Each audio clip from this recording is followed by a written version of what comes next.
எல்லாம் வல்ல எங்கள் ஏகம்பப் பெருமானுடைய திருவடிகளை நான் மனமொழிமைகளால் எண்ணிக்கொள்கின்றேன்.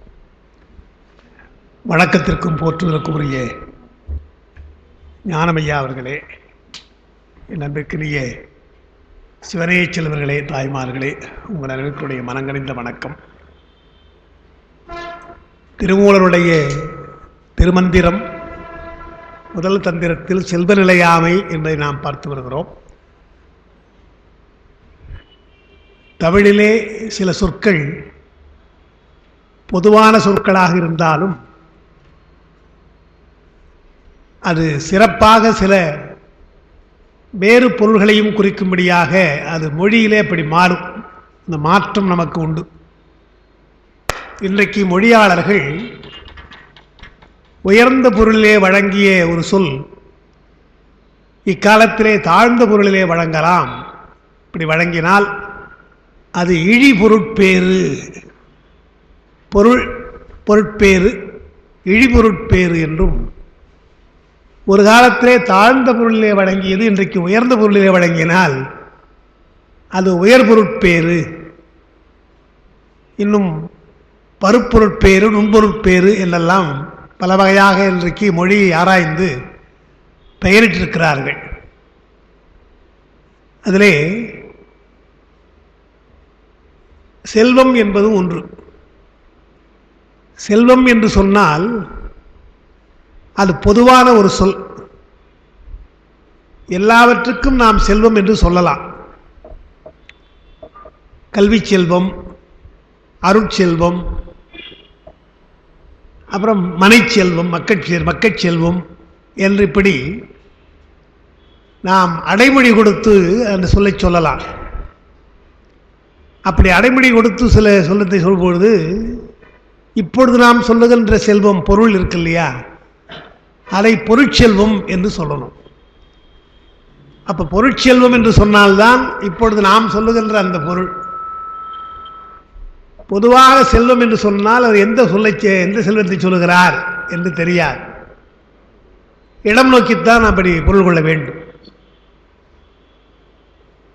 வள்ளுவர் திருவாசகத்திலே மாணிக்க வாசகர் செல்வம் என்னும் அல்லலில் பிழைத்தும் என்று சொல்றார். செல்வம் என்பது அல்லல் தரும் என்றால் அங்க சொல்றது பொருட்செல்வத்தை தான் சொல்றார். நமக்கு கிடைக்கின்ற பொருள் செல்வத்தினால்தான் அல்லலே வருகிறது, துன்பமே வருகிறது என்கிறார். நீதி நூல்கள் எல்லாம் அதை நயமா சொல்லுது. ஒரு செல்வத்தை, பொருட்செல்வத்தை இயற்றும் போதும் துன்பம், ஈட்டும் போதும் துன்பம், காக்கும் போதும் துன்பம், காத்து வைத்து இழந்து போனால் இழக்கும் போதும் துன்பம். எங்களா எப்ப அது இன்பம் தருகிறது என்றால் இன்பமே தராதுன்றார்.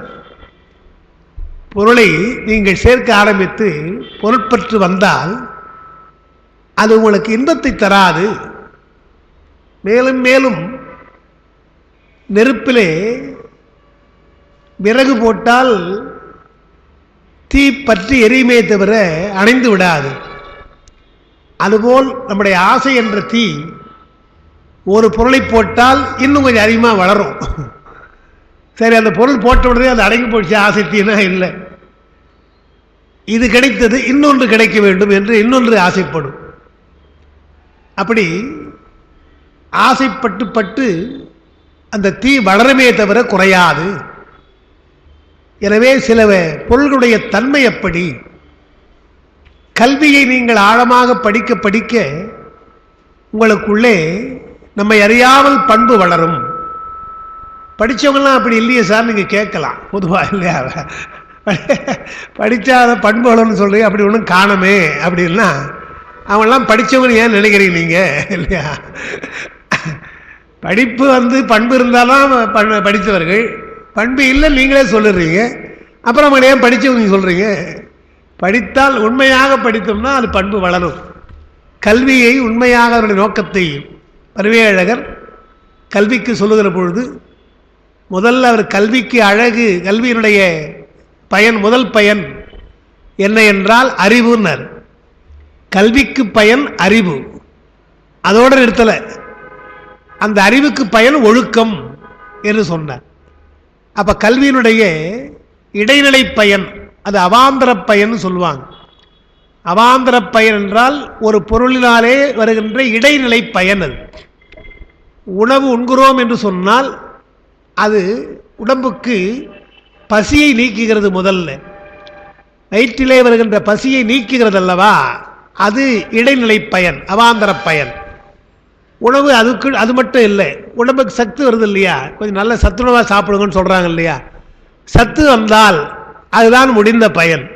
உணவினுடைய பயன் பசி நீக்குவது, பசியை போக்கிக் கொள்வது மட்டுமல்ல, தகுந்தவற்றை சாப்பிட வேண்டும் இல்லையா. இப்போலாம் இயற்கை உணவுன்னு வந்துடுச்சு. இப்போ பார்த்தீங்கன்னா முன்னெல்லாம் நின்று கொண்டே சாப்பிடக்கூடாதுன்னு சொன்னாங்க. இப்போ நின்றுட்டு தான் சாப்பிட்றாங்க, நேரம் இல்லைன்றதுனால சாப்பிட்றாங்க. சரி, ஆஃபீஸ் போகிற பொழுது நின்று சாப்பிட்றது சரி.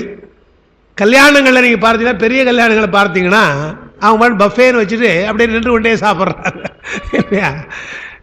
நின்று கொண்டு சாப்பிடக்கூடாது என்றால் அவசரமாக சாப்பிடக்கூடாது என்று தான் அதை சொன்னாங்க. எனவே இன்னைக்கு ஃபாஸ்ட் ஃபுட் அப்படின்றான். அப்புறம் ஜங்க் ஃபுட்டுன்னு ஒன்று வேறு சொல்கிறாங்க. இடையில சிறுதீனி போல ஜங்க் ஃபுட்டுன்றாங்க. இதெல்லாம் உடம்பை கெடுப்பது உணவு தான். ஆனால் உணவை முறையாக நீங்கள் சாப்பிடவில்லை என்றால், பழக்கப்படுத்தவில்லை என்றால் அதுவே உங்களுக்கு நோய் என்று இன்றைக்கு ஆராய்ச்சியாளர்கள் சொல்லுகிறார்கள். உணவை பற்றி இந்த டயட்டீஷியன்ஸ் இருப்பாங்க, நீங்கள் போய் கேட்டீங்கன்னா அவங்க ஒன்றுன்னா அவங்க சொல்லுவாங்க. என்று சொன்ன உணவு பசி நீக்குவது மட்டுமல்ல, உடம்புக்கு ஆரோக்கியம் தர வேண்டும் அல்லவா, அது முடிந்த பயன். அதுபோல் கல்வி எப்படி இப்போ அவசரமாக நாம் சாப்பிட்றோம், எதை வேணாலும் சாப்பிட்றோமோ, அதே மாதிரி கல்வியை நீங்கள் அவசரமாக படிச்சுட்டுனா எப்படின்னு சொன்னால், மேல்நாட்டான் நம்ம பிரிட்டிஷ்காரங்க ஆண்ட பொழுது இந்த இந்தியாவில் எல்லாம் பெரும்பான்மையானவர்கள், அது முக்கியமாக தமிழர்கள் சொன்னது, ரொம்ப அறிவாளிகளாக இருக்காங்க. இந்த அறிவாளிகளாக இருக்கவங்கள நாம் எப்படி அடக்கிறதுன்னு தெரியல. அதிகமாக சிந்திக்கிறாங்க இல்லையா, அப்போ சிந்திக்க விடாமல் அவங்கள பண்ணணும். என்ன பண்ணணும் அப்படின்னா, படிக்கின்றவர்களுக்கு தான் டிகிரி கொடுத்துரு அப்படின்னு. டிகிரி கொடுத்தா அப்புறம் படிக்க மாட்டாங்க அவங்க. ஏன்னா ஒரு எல்லை இல்லையா, அது பிஏ எம்ஏன்னு பட்டம் பெற்றாச்சு இனிமேல் அப்படின்னு. இப்போ பெரும்பாலும் பார்க்கலாம் பட்டம் படிக்கிறவங்க. இப்போ நான் தமிழுக்காகவே சொல்லலை, எந்த பட்டமாக இருந்தாலும். இப்போ இன்ஜினியரிங் பட்டம் இருக்குன்னு சொன்னால், எங்கள் வீட்டு பக்கத்தில் இப்போ இல்லை, ஒரு தெலுங்கு ஒரு டைரக்டர் இருந்தார். அந்த ஃபார்மசி ஆங்கில மருந்து தயாரிக்கின்ற கம்பெனி பக்கத்து வீடவர். அவர் டைரக்டர், முக்கியமான டைரக்டர். கெமிஸ்ட்ரியில் டாக்டர் பட்டம் வாங்கினவர். அவர் என்கிட்ட பல முறை சொல்லியிருக்கார், சார் உங்கள் லயலாவை நான் தப்பாக நினைக்கிறேன், உங்கள் லயலாவை சேர்த்து தான் சொல்கிறேன் அப்படின்ட்டு. இன்றைக்கு இருக்கிற கல்வியில் படிச்சுட்டு வராங்க, ஆனால் அதுலேயும் ஆங்கிலத்தில் படிச்சுட்டு வராங்க இல்லையா, அவங்களுக்கு ஒன்றுமே தெரிய மாட்டேங்குது. நாம் என்ன சொல்கிறோம், எப்படி அதை செய்யணும், வேதியியல் மாற்றம் என்ன, இந்த மருந்துக்கு என்னென்ன காம்பினேஷன் தெரிய மாட்டேங்குது. ஆனால் கிராமப்புறங்கள் நகர்ப்புறத்தை தாண்டி வராங்க இல்லையா, தமிழில் படிக்கிறாங்க இல்லையா, அவங்க நல்லா புரிஞ்சுக்கிறாங்க. அவன் தான் வேணும் எனக்கு, என்ன இங்கிலீஷ் பேச முடியாது அவனால், அதிகமாக அவன் பின்னால் கற்றுக்கிறான் என்று சப்ஜெக்ட் அவன் தெரிஞ்சுக்கிறான். இவன் இங்கிலீஷ் லாங்குவேஜ் நல்லா பேசுவான், இவன் சப்ஜெக்ட் தெரியாது இவனுக்கு. அவனுக்கு சப்ஜெக்ட் நல்லா தெரியுது, இங்கிலீஷ் தெரியாதுங்களா, அதை பற்றி கவலை கிடையாது. சொன்னதை புரிஞ்சுக்கிட்டு செய்கிறான். பெரும்பான்மையானவர்களே தமிழ் படித்தவன் தமிழ் மீடியம் தான் அவர் அழைப்பார். அவருக்கு தமிழ் தெரியாது அதிகம், ஏன்னா அவர் தெலுங்கு. ஆனால் தமிழ் மாணவர் தான் அழைத்தார். ஏன்னா கல்வின்னா அரைகுறையாக படிச்சுட்டு போகிறது இல்லை, ப்ராக்டிக்கலாக அதை அடாப்ட் பண்ணணும் இல்லையா, எப்படி அதை அப்ளிகேஷன் சொல்கிறோம் இல்லையா, அது தெரிய வேண்டும். இது கெமிஸ்ட்ரி லெவலில் சொன்னது. நான் இந்த திருமுறை அன்பர் ஒருத்தர் ரொம்ப பற்றுடையவர், சிவகுமார்னு பேர். அவர் 3 அந்த சிவகுமார் இல்லை, நம்ம பேசுகிறவர் இல்லை, 3 நாடுகளுக்கு அவர் எல்லாம் போய் வரவர், கம்பெனி நடத்துகிறவர். அவர் சொல்லியிருக்கிறார், ஒரு நாள் ரொம்ப டயர்டாக வந்தார், மாலை நேரத்தில் வகுப்பு வருவார், ரொம்ப டயர்டாக. என்னங்க ஒன்றும் இல்லையா, காலையிலேருந்து இன்டர்வியூ நான் பண்ணிட்டு வரேன் மாணவர்களை எல்லாம். அதுவே அவருக்கு டயர்டாக போச்சு. என்ன டயர்டாக போச்சுன்னா, இன்க்ளூடிங் இந்த SRM காலேஜ், அது மாதிரிலாம் பல காலேஜ் சொன்னார். எல்லா இன்ஜினியர் உட்காந்துங்கிறான் ஐடி ஃபீல்டில், ஒன்றுமே தெரிய மாட்டேன், ஆங்கிலமும் பேச மாட்டேன்றான், மொழியும் தெரியல அவனுக்கு. சரி, ஆங்கிலம் கொஞ்சம் ஃப்ளோ இருந்தாலும் வேறு ஏதாவது ஒரு இதில் போட்டு விடலாம் இல்லையா, சப்ஜெக்ட் தெரியலன்னு பார்த்தா எவனும் இல்லை. ஏறக்குறைய 90-95 பேர் இன்டர்வியூ பண்ணிக்காருங்க. 4 பேரை செலக்ட் பண்ணிட்டு வரேன்னு. 95 பேரில் எல்லாம் இந்த மாதிரி பெரிய பெரிய கல்லூரியில் இருக்கவங்க 5 பேர் 4 பேர் தான் செலக்ட் பண்ணிட்டு வராங்க. அது மாதிரி இருக்குது. ரொம்ப தரம் ரொம்ப குறைஞ்சி போச்சு என்று அவர் சொன்னார். இப்போ நான் அதை ஒத்துக்கணும். ஏன்னா நீங்கள் சொல்கிறது இன்ஜினியரிங் காலேஜெல்லாம் தமிழ் படிச்சுட்டு வர்றாங்களே அவங்களே நீங்கள் கேளுங்கன்றதுக்கு நான் 2 உதாரணம் சொன்னேன். ஒரு உதாரணம் என்ன, அது சொன்னால் போதும் உங்களுக்கு. லயோலா காலேஜில் நான் இருந்த பொழுது ஒரு ஆண்டு தான் இருந்த தமிழ் துறை தலைவராக இருந்தேன் நான். அதுக்கப்புறம் அந்த வேலை ரொம்ப கஷ்டமான வேலையை விட்டுட்டேன் நான். வேறு வேலை வேணாம்பா அப்படின்னு. அது ஒன்றும் பலன் மானிட்டரி பெனிஃபிட்டும் கிடையாது. முதல்ல டைம் வேஸ்ட் தான், அது ஒன்றும் இல்லை. அப்போது அந்த சமயத்தில் இன்டர்வியூ நேர்முக தேர்வு வைத்து ஒரு லெக்சரை தேர்ந்தெடுக்கணும். நான் சொல்கிறது சென்னை கல்லூரி, பெரிய கல்லூரி, தமிழ் லெக்சராக நேரடி டைரெக்டாக போஸ்ட்டு, விரிவுரையாளர் போஸ்ட்டு கொடுக்கணும். இதுக்கு யாருன்னு சொன்னால் என் கூட வந்தவர் டாக்டர் ஞானசுந்தரம். அவர் தான் நான் கூப்பிட்டுருந்தேன் பேனலுக்கு. நான் கூப்பிட்டுருந்தேன் இன்டர்வியூ பேனலுக்கு. சரிங்க, அவர் நான் அந்த டிபார்ட்மெண்ட்லேயே ஒரு பேராசிரியர் 3 பேர் நான் உட்காந்துட்ருக்கோம். என்னை முதல்ல ஞானசுந்தரம் கேட்டார், என்ன பண்ணுறாங்க, என்ன செய்யலாம், கேள்விலாம் என்ன கேட்கலாம் அப்படின்னார். நான் சொன்னேன், ஒன்றும் கேள்விலாம் கேட்க வேணாம், என்னை எப்படி இன்டர்வியூ என்னை இந்த காலேஜுக்கு சேர்த்தும் போது ஒரு இன்டர்வியூ பண்ணாங்க, ஒரு கேள்வி கேட்டாங்க, அதே கேள்வி இப்போ கேட்போம் அப்படின்னு. என்னங்க சொல்கிறீங்கன்னார். ஒன்றும் இல்லை, நான் சொன்னது இப்போ நான் இருந்தது 90 92 இருந்தேன் ஹெச்ஓடியா. அந்த காலேஜ் நான் சேர்ந்தது 73 சேர்ந்த பொழுது இன்டர்வியூகள் என்ன வேறு ஒன்றும் இல்லைங்க. இந்த மாதிரி போர்டு இருந்தது. ஒரு திருக்குறள், நீங்கள் விரும்பிய ஒரு திருக்குறளை எழுதி நடத்தணும், வேற ஒன்றும் இல்லை, எழுதி நடத்தணும்ட்டாங்க. நீங்கள் நம்ப மாட்டீங்க, நான் சொல்ல 73 16 பேர் என் கூட வந்தாங்க இன்டர்வியூக்கு. 15 பேரும் எழுதுறது தப்பு பண்ணாங்க. எழுதுவது தப்பு, திருக்குறளை எழுத முடியல அவங்கள, தப்பு. ஏன்னா சீர்பிரித்து எழுதணும். அது ஏன்னா யாப்பு தெரிஞ்சாலும் திருக்குறளை எழுத முடியும், படிச்சிடலாம். திருக்குறளை எழுதணும்னு சொன்னால் சீர்பிரித்து எழுதணும். அப்புறம் அதுக்கு கேள்வி கேட்டால் அது பதில் சொல்லி ஆகணும். அவங்க அது நீ என்ன விரும்புகிறியோ அந்த திருக்குறளை எழுது, அதில் கேள்வி கேட்போம்னா 16 பேரில் 15 பேர் அவங்களெல்லாம் அவங்கள தான் ஹேட்ஸ் ஆஃப் டு தம். ஏன்னா அதெல்லாம் எனக்கு கிடச்சிது. அதில் யாருன்னா அதில் இருந்து அப்போ கேத்தலிக் ஸ்டூடெண்ட்ஸ் பல பேர் பிஎஸ்சி எல்லாம் இருந்தாங்க. 15 பேரும் தேரல. என்ன போய் நான் போகிறேன், உள்ளே போனோன்னு நான் என்ன பண்ணுறேன், அப்போது தணிகை வேலன் தமிழ் மாலை என்று திருத்தணிக்கு ஒரு 100 வெண்பாய் எழுதியிருந்தேன். நான் ஒரு நூல் போட்டிருந்தேன், அதை நான் எடுத்து கொடுத்தேன். பின்னால் என்கிட்ட சொன்னாங்க, நான் கொடுத்த உடனே அந்த அழகரசர் ஒரு பேராசிரியர் சொன்னார், இவன் தான் இப்போ வெண்பாய் எழுதியிருக்கிறான், இவன் தான் சரியாக எழுதுவோம் உங்களுக்கு திருக்குறள் அப்படின்னாரு. ஏன்னா சொந்தமாக வெண்பாய் எழுதியிருக்கிறான் இல்லையா, எனவே திருக்குறளை ஒழுங்காக எழுதுவாங்க, அப்பயே பேசிட்டாங்களாம். அதே மாதிரி விருப்பமான திருக்குறள்னா ஏதோ கற்றதனால் ஆய பயனோடு எடுத்து நான் நடத்தினேன், அதான் சொல்லி நடத்துகிறேன். அப்புறம் எனக்கு அதான் எனக்கு தான் கிடச்சிது, மற்றெல்லாம் இல்லை. அதனால தான் ஒரே அந்த திருக்குறள் தான், அதுதான், வேறு ஒன்றும் கேள்வியே கேட்கல. கேள்வியே நீங்கள் போயிட்டு வாங்க, நாங்கள் உடனே கொடுத்தாங்க. அதை நான் சொன்னேன். எங்கூட 73 போட்ட பொழுது 15 பேர் தப்பாக எழுதுனாங்க. இன்றைக்கி அதே கேள்வியை கேட்போம். அதே கேள்வி விரும்பியது திருக்குறளை எழுதி நடத்துன்னு சொல்லுவோன்னா அவர் ஞானசுந்தரம் ஒத்துக்கலை. என்ன பண்ணுறாங்க, திருக்குறளாக கேட்க எழுத மாட்டாங்க அவங்களாம், இது போய் லெக்சர் போஸ்ட் இது அப்படின்னு. நீங்கள் கேளுங்க அப்புறம் தெரியும் அப்படின்னு. நம்ப மாட்டீங்க, அன்றைக்கி 23-33 பேர் வந்தாங்க. இப்போ ஏற்கனவே 30 பேர், சரியாக நினைவில் எனக்கு 30க்குள்ள ஒருத்தர் கூட சரியாக எழுதுறீங்க. இதே கேள்வி தான் நான் சொல்கிறது. திருக்குறளை எழுதி நடத்துங்க என்றால் ஒருத்தர் கூட சரியாக எழுதலை. ஒரே ஒரு பையன் இப்போ இருக்கிறான், தாமரைக்கண்ணன், அவன் இப்போ லெக்சராக இருக்கிறான். அவன் என்கிட்ட படித்தவன், லேலாவில் படித்த பையன். அவன் ஒருத்தன் தான் சரியாக எழுதலாம், சரியாக எழுதி விளக்கலாம். ஞானசுந்தரம் சொன்னார், அருமையாக பேசுகிறான், அருமையாக எழுதியிருக்கிறான், இவனுக்கு தான் கொடுக்கணும். ஆனால் அவன் இந்து கொடுக்கூடான்ட்டாங்க, முதல்ல கொடுக்கூடாண்டான், கிறிஸ்டின் தான் கொடுக்கணும்னு சொல்லிட்டாங்க. அதனால் அவனுக்கு கொடுக்கல, நான் கொடுத்துருப்போம், அவனுக்கு கொடுத்துருப்போம். இப்போ இருக்கிறான், அவன் லெக்சராக இருக்கிறான், கவர்மெண்ட் காலேஜில் இருக்கிறான். எது சொல்கிறான், அப்போ தமிழை நாம் மேலோட்டமாக படித்தா போதும்னு நினைக்கிறோம். அதனால் அவன் மேல்நாட்டார் டிகிரி கொடுத்தா படிக்க மாட்டான்னு சொன்னான் இல்லையா, அது உண்மை. டிகிரி வாங்கிட்டாங்கன்னா சரி இப்போ நம்ம படிப்பே முடிஞ்சு போச்சுன்னு நினைக்கிறாங்க இல்லையா. அது அல்ல. கல்வி என்பது பல்கடல் நாடு, பல வகையாக இருக்கிறது. அதை ஆழங்கால் பட வேண்டும். கல்வி என்றால் ஒரு துறையிலே ஆழமாகவும் பல துறையை பற்றி தெரிந்து கொண்டு இருக்க வேண்டும் என்று அறிவுக்கு சொல்கிற பொழுது வள்ளுவர் தான் சொல்கிறார், அஹ்ஹி அகன்ற அறிவுன்னர். அஹ்ஹி அகன்ற அறிவு என்னாம். அஹ்ஹி என்னால் கூர்த்துன்னு அர்த்தம், கூர்த்த அறிவு, கூர்த்த மெஞ்ஞானம் சொல்கிறார் இல்லையா. கூர்த்த அறிவு இருக்கணும், அகன்று இருக்கணும். பல இடங்களில் பார்த்து இருக்கிறது அகன்று படித்திருக்க வேண்டும், அதுதான் அறிவுக்கு இலக்கணம் அப்படின்னார். அதனால் கற்றால் அறிவு வரும், அது அவாந்தர பயன், இடைநிலை பயன். அதோடு இருக்கக்கூடாது, அதற்கு மேல் ஒழுக்கம் அப்படின்னார். அதுதான் வள்ளுவர் அறம்போலும் கூர்மையரேனும். நீங்க படித்தோ அல்லது உன்னுடைய அறிவோ கூர்மையா இருக்கும், மரம் போல்வர் மக்கட்பண்பு இல்லாதவர். கல்வியினாலே அந்த பண்பு இல்லை என்று சொன்னால் அவன் மரம்தான். அறம்போலும் கூர்மை இருக்கும், கூர்த்த அறிவு உனக்கு இருக்குது. அறிவு அங்கே இருந்தாலும் பயன்படாது. அறிவுடைய முடிவு என்ன என்றால் ஒழுக்கம் என்று அவர் சொன்னார் பார்க்கணும். அதனால செல்வம், அதுதான் சொல்றேன், செல்வம் என்று சொல்ற பொழுது பொருள் என்று சொன்னார்கள்.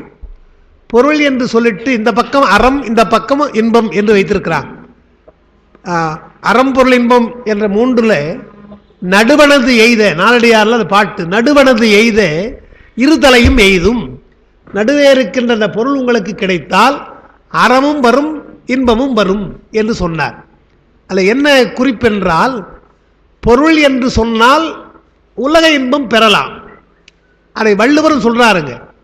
அதாவது பொருளுடைய பயன் என்ன, பொருளுக்கு என்ன பயன் என்றால் உலகத்தினுடைய இன்பங்களை அனுபவித்தல். வாங்க, உலகத்தினுடைய இன்பங்களை அனுபவித்தல் அது தப்பு கிடையாது. ஆனால் அதுக்கு முன்னால அறம்னு ஒரு வார்த்தை சொல்லியிருக்காங்க, அறம்னு சொல்லியிருக்காங்க. அப்ப பொருளால் அறமும் எய்தணும், இன்பமும் எய்தணும்.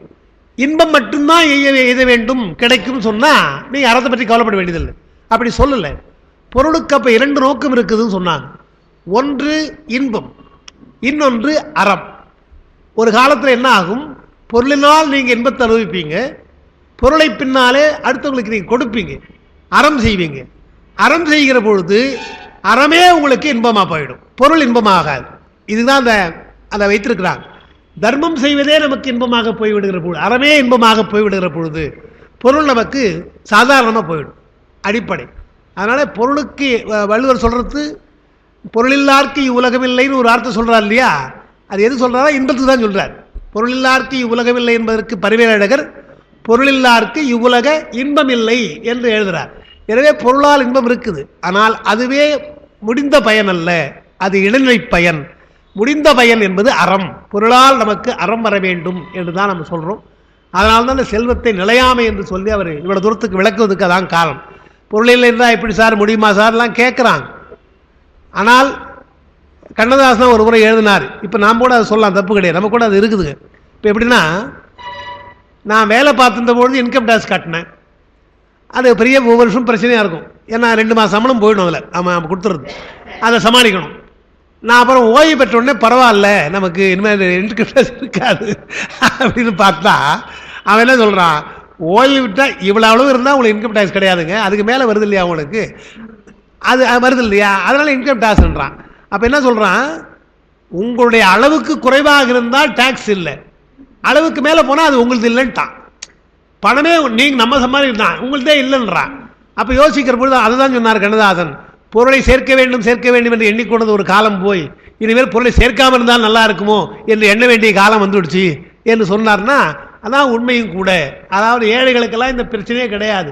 அவன் அன்னைக்கு பறவைகள் போல, அன்னைக்கு புலவர்கள் சொன்னாங்க, புலவர்களை பற்றி சொல்ற பொழுது அது ஒரு புலவம் பாடலாம், நாங்கன்னா சேர்த்தே வைக்க மாட்டேன் அப்படின்னு. என்ன சேர்த்தா பிரச்சனை, இப்போ இங்க பொருளை அப்ப வாங்குவோம், அப்படியே கொடுத்துருவோம், எங்களுக்கு போக மற்ற கொடுத்துருவோம், மறுநாள் ஒரு பாட்டு பாடிவோம். ஏன்னா பாட்டு தான் எங்களுக்கு செல்வம் இல்லையா. பாட்டு இருக்கிற பொழுது ஒரு பாட்டு பாடினா ஒரு வள்ளல் எவ்வளோ கொடுக்க போகிறான், இன்றைக்கி இந்த வள்ளலை பார்த்து பாடணும், ஒரு கொடுத்தான் செலவு பண்ணியாச்சு, நாளைக்கு ஒரு பாட்டு பாடணும், இன்னொரு செலவாச்சு. அப்படி வாழ்ந்தோன்னு அவன் சொல்கிற வார்த்தை சொல்கிறான், எல்லார் இடத்தையும் சேடு கொண்டு போகிற பொழுது புள்ளில் போகின்றார். புல் என்றால் பறவைன்னு அர்த்தம். பறவைகள் போல நாங்கள் போகின்றோம் என்று புலவனை சொல்கிறாங்க. பறவைன்னு ஏன் சொன்னாங்கன்னா, பறவைகள் சேமிப்பது கிடையாது, நாளைக்கு என்ன அதுக்கு கிடையவே கிடையாது. அடிப்படையாக பார்த்தீங்கன்னா எங்கேயோ ஒரு ஆங்கிலத்தில் ஒருத்தன் சொல்கிறது ஞாபகம் எனக்கு. என்ன சொல்கிறேங்க, எல்லாம் பிறக்குது இறக்குது, இறந்து விட்டால் எந்த விலங்கு பறவை எல்லாம் இறந்து போகுது, மனிதனும் இறந்து போகிறான். இந்த மனிதன் இறந்து போன பின்னால் தான் அவனை பற்றி பின்னால் பேசி திட்டத்தோ வாழ்த்தோ இருக்குது. மற்ற பறவைகளோ விலங்குகளோ போனால் அது என்ன சேர்த்துது, எங்கே இருக்குது, இரும்பொட்டி சாவி எங்கே வச்சிருக்குன்னு தேட மாட்டோம், அது முடிஞ்சு வச்சு அது. ஆனால் ஒரு மனிதன் இறந்தால் என்ன வச்சுட்டு போயிருக்காரு உங்க அப்பா, எங்க வச்சிருக்கிறாரு என்று கேட்க ஆரம்பிக்கிறான். இறந்த பின்னாலும் கூட அவரை தொல்லை பண்றது இங்கதான் என்று அவர் எழுதுறார். மற்றவங்களாம் இறந்து போனால் இறந்தது தான், அது நமக்கு அது அல்ல என்று சொல்கிறார். ஆனால் பொருளினால் இவ்வளவு துன்பம் வருவதால் தான் முதல்ல அது அந்த ஞானம் நமக்கு வர வேண்டும் என்றுதான். நிலையாமை என்பதில் இளமை நிலையாமை ஆக்க நிலையாமை தெரிந்தாலும் உடம்புக்கு துணையாக வருகின்ற அந்த செல்வமும் நிலைக்காது என்று நாம் தெரிந்து கொள்ள வேண்டும். நிலைக்க வேண்டும் என்றால், அந்த பொருள் நிலைக்க வேண்டும் என்றால் அதற்கு நீங்கள் அறம் செய்யுங்கள், அதை மாற்றிருங்கன்றாங்க. கவர்மெண்ட்டில் எப்படி இப்போ சர்டிஃபிகேட்டாக வாங்கிக்கோங்க 3 வருஷம் கொடுக்குறோன்னு சொல்கிறாங்க இல்லையா, அதே போல் பொருளை நீங்கள் என்ன பண்ணுங்கள், அறமாக மாற்றி விடுங்கள். அறமாக மாற்றிவிட்டால் அது அவங்களுக்கு அழிய போகிறதே கிடையாது. பொருளாக இருந்தால் அழியும், அதே அறமாக நீங்கள் மாற்றினால் அது அழியாது என்பதைத்தான் நான் நேற்று சொன்னேன். அற்றார் அழிவசி தீர்த்தல் அகுது ஒருவன் பெற்றான் பொருள் வைப்புழி. பொருளை வைக்கின்ற இடம் எது என்று சொன்னால் பசி, வறுமையிலே வாடுகின்றவனுடைய வயிற்று தான் உங்களுக்கு கருவூலம்னா, அவருடைய வயிற்று பசியை போக்குவதுதான் உங்களுக்கு வைப்புழி என்று அவர் சொன்னார்னு பார்க்குறோம். அதுதான் இங்கே சொல்கிறார். நேற்று பார்த்தோம், தன்னது சாயை என்ற அந்த தன்னுடைய நிழல் கூட தனக்கு உதவாது என்று சொன்னால் உடம்போடு இருக்கின்ற அந்த நிழல் உதவாது, உடம்புக்கு துணையாக இடைக்காலத்திலே வருகின்ற அந்த பொருள் உனக்கு உதவுமா என்று அவர் கேட்டார். இந்த பாட்டனை படித்தோம். தன்னது சாயை தனக்கு உதவாது கண்டு என்னது மாடு என்று இருப்பர்கள் ஏழைகள், உன் உயிர் போம் உடல் ஒக்கப் பிறந்தது கண்ணது காணொளி கண்டுகொளீரே என்று கருதி அறிகின்ற உயிரோடு உடம்பு பிறக்கிறது. அந்த உடம்பு உயிரோடு பிறப்பதுதான், ஆனால் உடம்பை விட்டுவிட்டு உயிர் போய்விடுகிறது. செல்வம் அப்படி அல்ல, உடம்போடு பிறக்கலை, பின்னால் பிறக்கிறது. கூட பிறக்கின்ற அந்த உயிரே போய்விடுகிறது என்று சொன்னால் பின்னாலே சேர பிறக்கின்ற அந்த செல்வம் இருக்குமா என்றால் இருக்காது என்று தெரிந்து கொள்ளுங்கள் என்று. உடம்பை விட்டு உயிர் போகிற பொழுது உயிர் என்பது கருதி அறிகின்ற ஒன்று, ஆனால் செல்வம் அப்படி அல்ல, கருதி அறிவதல்ல, பார்த்து அறிவது. ஒருவன் பணக்காரனா இல்லையானதை பார்த்து தெரிந்து கொள்ளலாம் என்று பார்க்கிறோம். அதே செல்வம் உடையவன் பின்னாலே ஏழையா போறான், வறுமை விட்டு போகிறான் என்றால் காட்சிக்கு அது தெரிகிறது அல்லவா, காட்சி அளவைக்கு தெரிகிறது அல்லவா. எனவே காட்சி அளவையாலே நீங்கள் செல்வம் நிலையாமை என்று நீங்கள் தெரிந்து கொள்ளலாம். யாக்கை நிலையாமை என்பதை நீங்கள் கருதி அறியலாம், செல்வம் நிலையாமை என்பதை பார்த்து அறியலாம் என்று அந்த பாட்டை சொன்னார். உன்னுயிர் போம் உடல் ஒக்க பிறந்தது கண்ணது கான் கண்டுகொள்கிறே என்று. உங்களுக்கு அந்த நோட்ஸில் அது கொடுத்துருக்குறோம். அந்த 4ஆம் பக்கத்தில் உன் உயிர், உன்னி அறிகின்ற உயிர், உடல் காணப்படுவது, உயிரை கருதி அறிய வேண்டும், உடம்பை கண்டு அறிய வேண்டும். அப்போ கண்ணுக்கு தெரிகின்ற ஒரு பொருள், கண்ணுக்கு தெரியாத ஒரு பொருள். உயிர் கண்ணுக்கு தெரியல, உடம்பு கண்ணுக்கு தெரியுது. அப்போ இரண்டும் ஒன்றுக்கொண்டு தொடர்பில்லாதது. கண்ணுக்கு தெரிகின்ற உடம்பு சடப்பொருள், கண்ணுக்கு தெரியாத உயிர் அறிவுப்பொருள். சடப்பொருளும் அறிவுப்பொருளுமாக காட்சிக்கு அகப்படுவதும் காட்சிக்கு அகப்படாததும் இருக்கிற பொழுது இரண்டு வேறு தன்மைகள். அது ஏன் இயங்குகிறது, ஏன் வரணும், சேரணும், ஏன் சேர வேண்டும் என்றால் வினையினாலே சேர வேண்டும். நமக்கு நல்லா தெரியுது இல்லையா, உடம்பும் உயிரும் சேர்ந்தது வினையால் சேர்ந்தது. அது நல்வினையா தீவினையான்னு சொல்ல முடியாது. உடம்போடு உயிர் சேர்ந்தது நல்வினையா தீவினையான்னு ஒரு கேள்வி, வினைதான். உடம்போடு உயிர் சேர்வது நல்வினையா தீவினையா என்று கேட்டால் நாம் அதுக்கு பதில் சொல்லி ஆகணும். என்ன பதில் சொல்லணும், நல்வினையும் சொல்லவே கூடாது இல்லையா. என்னுடைய நல்வினையால் தான் நான் பிறந்திருக்கேன்னு சொல்ல முடியாது. தீவினை தான், பிறப்பு என்பது தீவினை தான். அதனால்தான் திருவள்ளுவர் இருள் சேர் இருவினையும் சேரா என்றார். இருள் சேர் இருவினைனார், நல்வினை தீவினைனார். புண்ணியம் பாவம். புண்ணியம் என்றால் நீங்கள் பிறப்பீங்க, பிறப்பு நமக்கு பாவத்தை செய்வதற்கு துன்பப்படுவதற்கு, புண்ணியம் செய்வதற்கு ஏன் துன்பப்படணும். எனவே புண்ணியமும் உங்களுக்கு பிறப்பை உண்டாக்க வரவே அதுவும் ஒரு வகையில் தீவினை தான் என்று அந்த குறிப்பில் தான் அவர் சொல்லியிருக்கிறார்னு பார்க்குறோம். இருந்தாலும் பிறப்பினாலே பல நன்மைகள் நமக்கு வருகிறது என்பதாலே அந்த பிறப்பை நாம் சிறப்பாக சொல்கிறோம். அப்பர் பெருமான் போன்றவர்களெல்லாம் வாய்த்தது நமக்கு இது ஒரு பிறவி, ஏன்னா பெருமானை வணங்குவதற்கு ஒரு வாய்ப்பு வந்தால் அப்படிப்பட்ட பிறவி நமக்கு வேண்டும் என்று நோக்கம் வேறாக இருந்தால் பிறவி நமக்கு நல்லது என்று தான் நமக்கு சொல்லியிருக்கான்னு பார்க்குறோம். அதனால உடம்பும் உயிரும் சேர்வது வினையால் என்று தெரிஞ்சு சொல்லியாச்சு. வினையினால அதே தான் உடம்போடு உயிர் சேர்வது என்பது வினையால். இப்போ செல்வம் சேருது இல்லையா, நமக்கு செல்வம் சேருது பெரிய ஆட்கள் நிறைய கோடிக்கணக்காக வேற வச்சு அது எப்படி சேருதுன்னு வேற விஷயம். பொதுவாக சேருது இல்லையா? சேருகிற பொழுது என்ன சொல்றாங்க? அது புண்ணியம். செல்வம் சேர்ந்தால் புண்ணியம், பெரிய புண்ணியம்பா, நல்ல வசதியா இருக்காங்கப்பா என்று நாம சொல்றோம். தப்பு இல்லை, அப்படி சொல்றது தவறு கிடையாது. அதுக்கு அடுத்து அந்த செல்வம் வினையினால், அதுவும் வினைதான், அதுவும் வினைதான். உங்களுக்கு எப்படி பிறப்பு வினையோ அதுபோல் பிறவியிலே செல்வராக இருப்பதும் வறுமையாக இருப்பதும் வினைதான். அப்ப செல்வத்தினாலே செல்வர்களுக்கு வினையினாலே செல்வம் வருதுன்னார். அடுத்து உயிர்.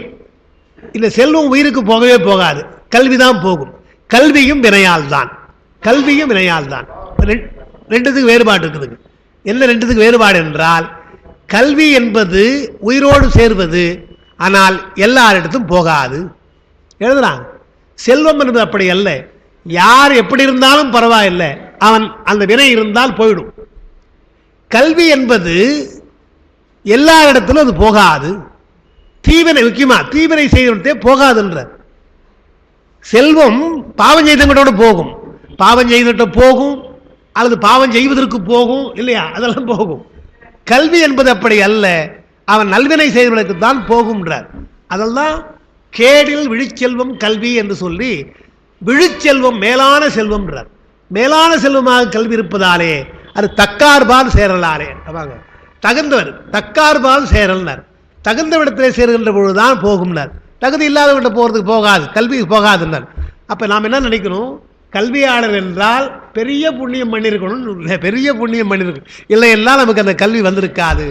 இன்னும் இதுபோல சமய கல்வியும் தத்துவ கல்வி நாம் படிக்கிறோம்னா இன்னும் மிக்க புண்ணியத்தான் ஆகும்னார். சிவஞான சித்தியார் சொல்லும் பொழுது புண்ணியம் சொல்லாம மிக்க புண்ணியத்தால் ஆகும் என்று, மிகுந்த புண்ணியம் என்று அதை சொல்லியிருக்காரு பார்க்கிறோம். அதிலும் சைவ சித்தாந்தம் போன்ற படித்தால் அது சிவபுண்ணியம் இல்லையா, புண்ணியம்தான், அதில் சிவபுண்ணியம் என்று நம்ம இப்படி சொல்லிக்கொண்டே போகலாம். எல்லாம் உயிருக்கு சேருது, இதெல்லாம் உயிருக்கு சேருவது. ஆனால் உடம்புக்கு சேருகின்ற செல்வம் நிலைக்காது. அதுதான் இங்கே சொன்னார். அதான் நம்ம பார்த்தோம். உண்மையிர் போம் உடல் ஒக்க பிறந்தது, கண்ணது காண் ஒளி கண்டுகொளீரே என்பதற்கு உங்களுக்கு எழுதியிருப்ப அந்த 4ஆம் பக்கம் நேற்று படிக்க நேரம் இல்லை. அதில் உயிர் உடம்போடு பிறந்தது, எனவே இடையில் விட்டு போய்விடுகிறது. உடம்போடு தான் பிறக்குது, ஆனால் விட்டுட்டு போயிடுது, நட்பில்லாமல் போயிடுது. செல்வம் இடையே வந்தது, அது போகிறதுல என்ன தப்பு இருக்கு இல்லையா? உடம்பு கூடவே வருகின்ற உடம்பு போகுதுன்னா, இடையிலே வருகின்ற உடம்பு போனா, இது செல்வம் போனா என்ன போகுதுன்னா, நாம் அதுதான் அடறோம் இல்லையா, செல்வத்துக்கு அடறோம். செல்வம் இடையே வந்தது, மேலும் அது உடலுக்கு இணை பிரியாதது அல்ல. உடம்பை விட்டு உயிர் எப்பொழுதுமே பிரியாது. இப்போ நம்ம என்ன பண்ணியிருக்கோம், நம்ம வீட்டு நமக்குன்னு ஒரு வீடு இருக்குது, இல்லை நமக்குன்னு ஒரு கார் இருக்குன்னு வச்சுங்களேன். இப்போது கார்லேயே கூட வந்திருப்போம், வந்து தேர்தலில் காரை பார்க் பண்ணிட்டு இங்கே வந்துட்டு இருப்போம். காரை விட்டுட்டு தான் வந்துருக்குமே தவிர காரோடவா வந்துருக்கோம் இங்கே இல்லையா? காரு எந்தெந்த இதுவாக இருந்தாலும் நம்மோடது வராது, அங்கே தான் இருக்கும். இதெல்லாம் தெரிஞ்சுக்கலாம். எங்கே போனாலும் நம்மோடு வராது செல்வம் என்பதுக்கு எல்லாம் ஒரு எடுத்துக்காட்டு. காரு அங்கே தான் இருக்கும், வீடு அங்கே தான் இருக்கும், நம்மட்டு தான். ஆனால் அதெல்லாம் ஒரு இடத்துக்கு வராது. அதுபோல் இங்கே வராதுன்னு சொன்னால் அங்கே எப்படி வரும்? வராது இல்லையா? அதனால் அவர் சொல்ற பொழுது உடம்போடு இருக்கின்ற செல்வம் என்றால் பரவாயில்ல, உயிர் தான் உடம்போடு இருக்கிறது. எனவே இப்போ வந்துடுச்சு, உங்க கூட வந்திருக்கு. எனவே உடம்பை நாம வெறுப்பது போல செல்வத்தையும் வெறுக்க வேண்டும். ஆனால் இடையே வந்துட்டு போய்விடுனார். அந்த கண்மொழி ஆற்றலால் இதை காண்க, காட்சியினாலே பார்க்கலாம் சொன்னார். அப்புறம் சொன்னார் அப்படி இல்லைன்னார், கண்களார் பார்க்கணும் சொன்னார் இல்லையா? யாரை பார்க்கணும்? வாங்க, செல்வம் இருந்து மறையும் என்பதை ஒரு செல்வரை வைத்து நீங்கள் தெரிந்து கொள்ளலாம், கண்ணால் பார்த்து தெரிஞ்சுக்கலாம். இது வேற சாட்சி வேண்டியதில்லை. நமக்கு முன்னாலேயே பணக்காரர்கள் இருந்திருக்கிறார்கள், நமக்கு முன்னாலே அவர்கள் ஏழைகளாக போயிருக்கிறார்கள் என்று பார்க்கிறோம் இல்லையா, என்று இதற்கு சாட்சிகள் தேவையில்லைன்ட்டார். அதுக்கு அடுத்து சொல்றாருங்க, அது ஏன்னா செல்வம் அழியாது என்று சேமிப்போர் குருடர்கள். கண்ணொளியை சொன்னார் இல்லையா? கண்ணொளியை சொன்னதால செல்வத்தை நிலையாதது என்று சொன்னால் அவர்களாம் வெளிப்பெற்றோர், கண் பெற்றோர். செல்வம் அழியாது, சேமித்து வைக்க வேண்டும் என்று சொன்னால் அவங்க யாரு? அவங்களாம் குருடர்கள், அவங்களாம் குருடர்கள். அது கடுமையாக சொல்லலை. அவர் கண் இருக்குல்லே பாரு பாருனார். கண் இல்லையா என்று கேட்காம கண் இருக்குது இல்லையா நீ பாருனார். அப்போ செல்வத்தை நீங்கள் சேர்த்தால் நீங்கள்லாம் வெளியற்றவர்கள், குருடர்கள் என்றுதான் அர்த்தம். அது கொஞ்சம் கடுமையாக சொன்னார். ஔவையார் அந்த டோஸ் போதாதுன்னு அப்படின்னார். குருடர்கள்லாம் சொல்லாதீங்கன்னார், பாவிகால்னார், பாவிங்கன்னார். அவங்கள ஏன் நீங்கள் குருடர்கள்லாம் சொல்கிறீங்கன்றார். பாவிகால் தெரியும் பாட்டு நமக்கு. பாடுபட்டு தேடி பணத்தை, சரி எல்லாம் சரி, பாடுபட்டு தேடுங்க, அப்படிதான் தேடணும். தேட்டம்னு அதுக்கு அர்த்தம். இங்க கூட எழுதணும்னு நினைக்கிறேன், பின்னால் வருதுன்னு நினைக்கிறேன். பாடு தேட்டைன்னு ஒரு சொல் இருக்கு நமக்கு, பின்னால் வருது. பாடுபட்டு தேடணும், எனவே அதுக்கு தேட்டம் என்று பெயர். பாடுபட்டு தேடி பணத்தை புதைத்து வைக்கும் கேடுகட்ட மானிடர். புதைத்து வைக்கிறீங்களே, என்ன பண்ணணும்? மற்றவர்களுக்கு கொடுத்து மகிழணும், அது பின்னால் நமக்கு உதவும் என்று புதைத்து வைத்தால் யார்? கேடுகட்ட, கேடுகட்ட மானிடர். கேளுங்கள், கூடுவிட்டு ஆவி போனால் என்ன பண்றது? பாவிகால் அந்த பணம் எங்கடா போவோம் அந்த பணம் என்றால், கஷ்டமே படாமல் ஒருத்தன் இருப்பான் இல்லையா, அவன் தாராளமாக எடுத்து போயிடுறான் இல்லையா, இவ்வளோ கஷ்டப்பட்டு வரணுன்னு. அவன் எந்த கஷ்டமும் படாமல் மட்டும் எடுத்து போயிடுறான் என்று இன்கம் டேக்ஸை ரைடு வர்றாங்க இல்லையா, அந்த மாதிரி எடுத்து போயிடுறான்னு ஒரு அழகாக ஒரு இது ஒன்று போட்டிருந்தான். அந்த வாட்ஸ்அப்பில் தான் போட்டிருந்தான் ஒன்று. எல்லாம் போடுறாங்க, நிறைய போடுறாங்களே. ஒரு கொள்ளக்கூட்டத்தார் பேங்க்கில் போய் அன்றைக்கி ராத்திரி அடிச்சுட்டு வந்துட்டாங்களாம், கொள்ளை அடிச்சிட்டாங்களாம். 30 கோடி எடுத்தான்ட்டாங்க, 30 கோடி எடுத்தான்ட்டாங்க, நிறைய அப்படியே விளையாண்டாங்க. மண்டபத்தில் போய் தனியாக உட்கார்ந்து கொண்டு அவன் சொன்னான், ஒருத்தன் ராத்திரிக்குள்ளே எண்ணிடலாம் இதை அப்படின்னு. அடப்பா 35 கோடி 40 கோடி இருக்கும், இதை எங்கே எண்றது? என்ன வேணாம், நாளை காலையில் பேப்பர் வரும், பேப்பரில் வரும், அப்போ பார்த்துக்கலாம் அப்படின்னா. அப்படிலாம் பார்த்துக்கலாம். பேப்பரில் பார்த்தா 400 கோடின்னு வருதான். ஏன்னா அதுக்குள்ள என்ன நடந்ததுன்னா, காலையில் வந்த உடனே மேனேஜர் பார்க்குறாரு, கேஷெல்லாம் பார்க்குறான். ஐயா பணம் போயிடுச்சா? வெளியில் சொல்லாத, வெளியில் சொல்லாத, விட்டு எவ்வளோ எடுத்துட்டான் இல்லையா, நீ கொஞ்சம் எடுத்துக்க, நான் கொஞ்சம் எடுத்துக்கலாம்.